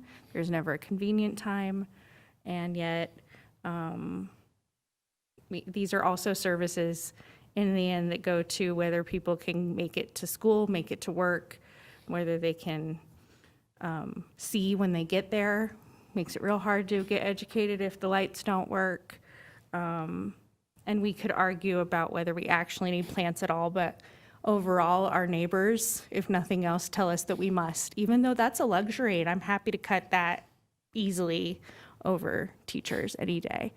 I know that all of our neighbors would heartily disagree with me, and I get that, so you don't have to call. I got it. We're not going to do that. I'm just saying, when we're going to have to make hard decisions, most of these things aren't optional anyway. So thank you for looking at so many different things, so many different ways, trying to find grants, trying to find funding. And I think we're at a point where we might need to be more aggressive with that, because it's never a good time. So thank you. All right, question. Excuse me, question, Dr. Heller. Will we see this report again as discussion action, or is this purely information? Purely informational. There's nothing for the board to approve. All right? Thank you, Kristen. Thank you. And Todd. Yeah. And everyone. And, yes, and everyone who's involved. All right. Laura Lee, written reports. Do we have a family PIE report? No. So no written reports. Pardon me? Okay. Do we have any requests for information from the board? Hearing none. Meeting adjourned.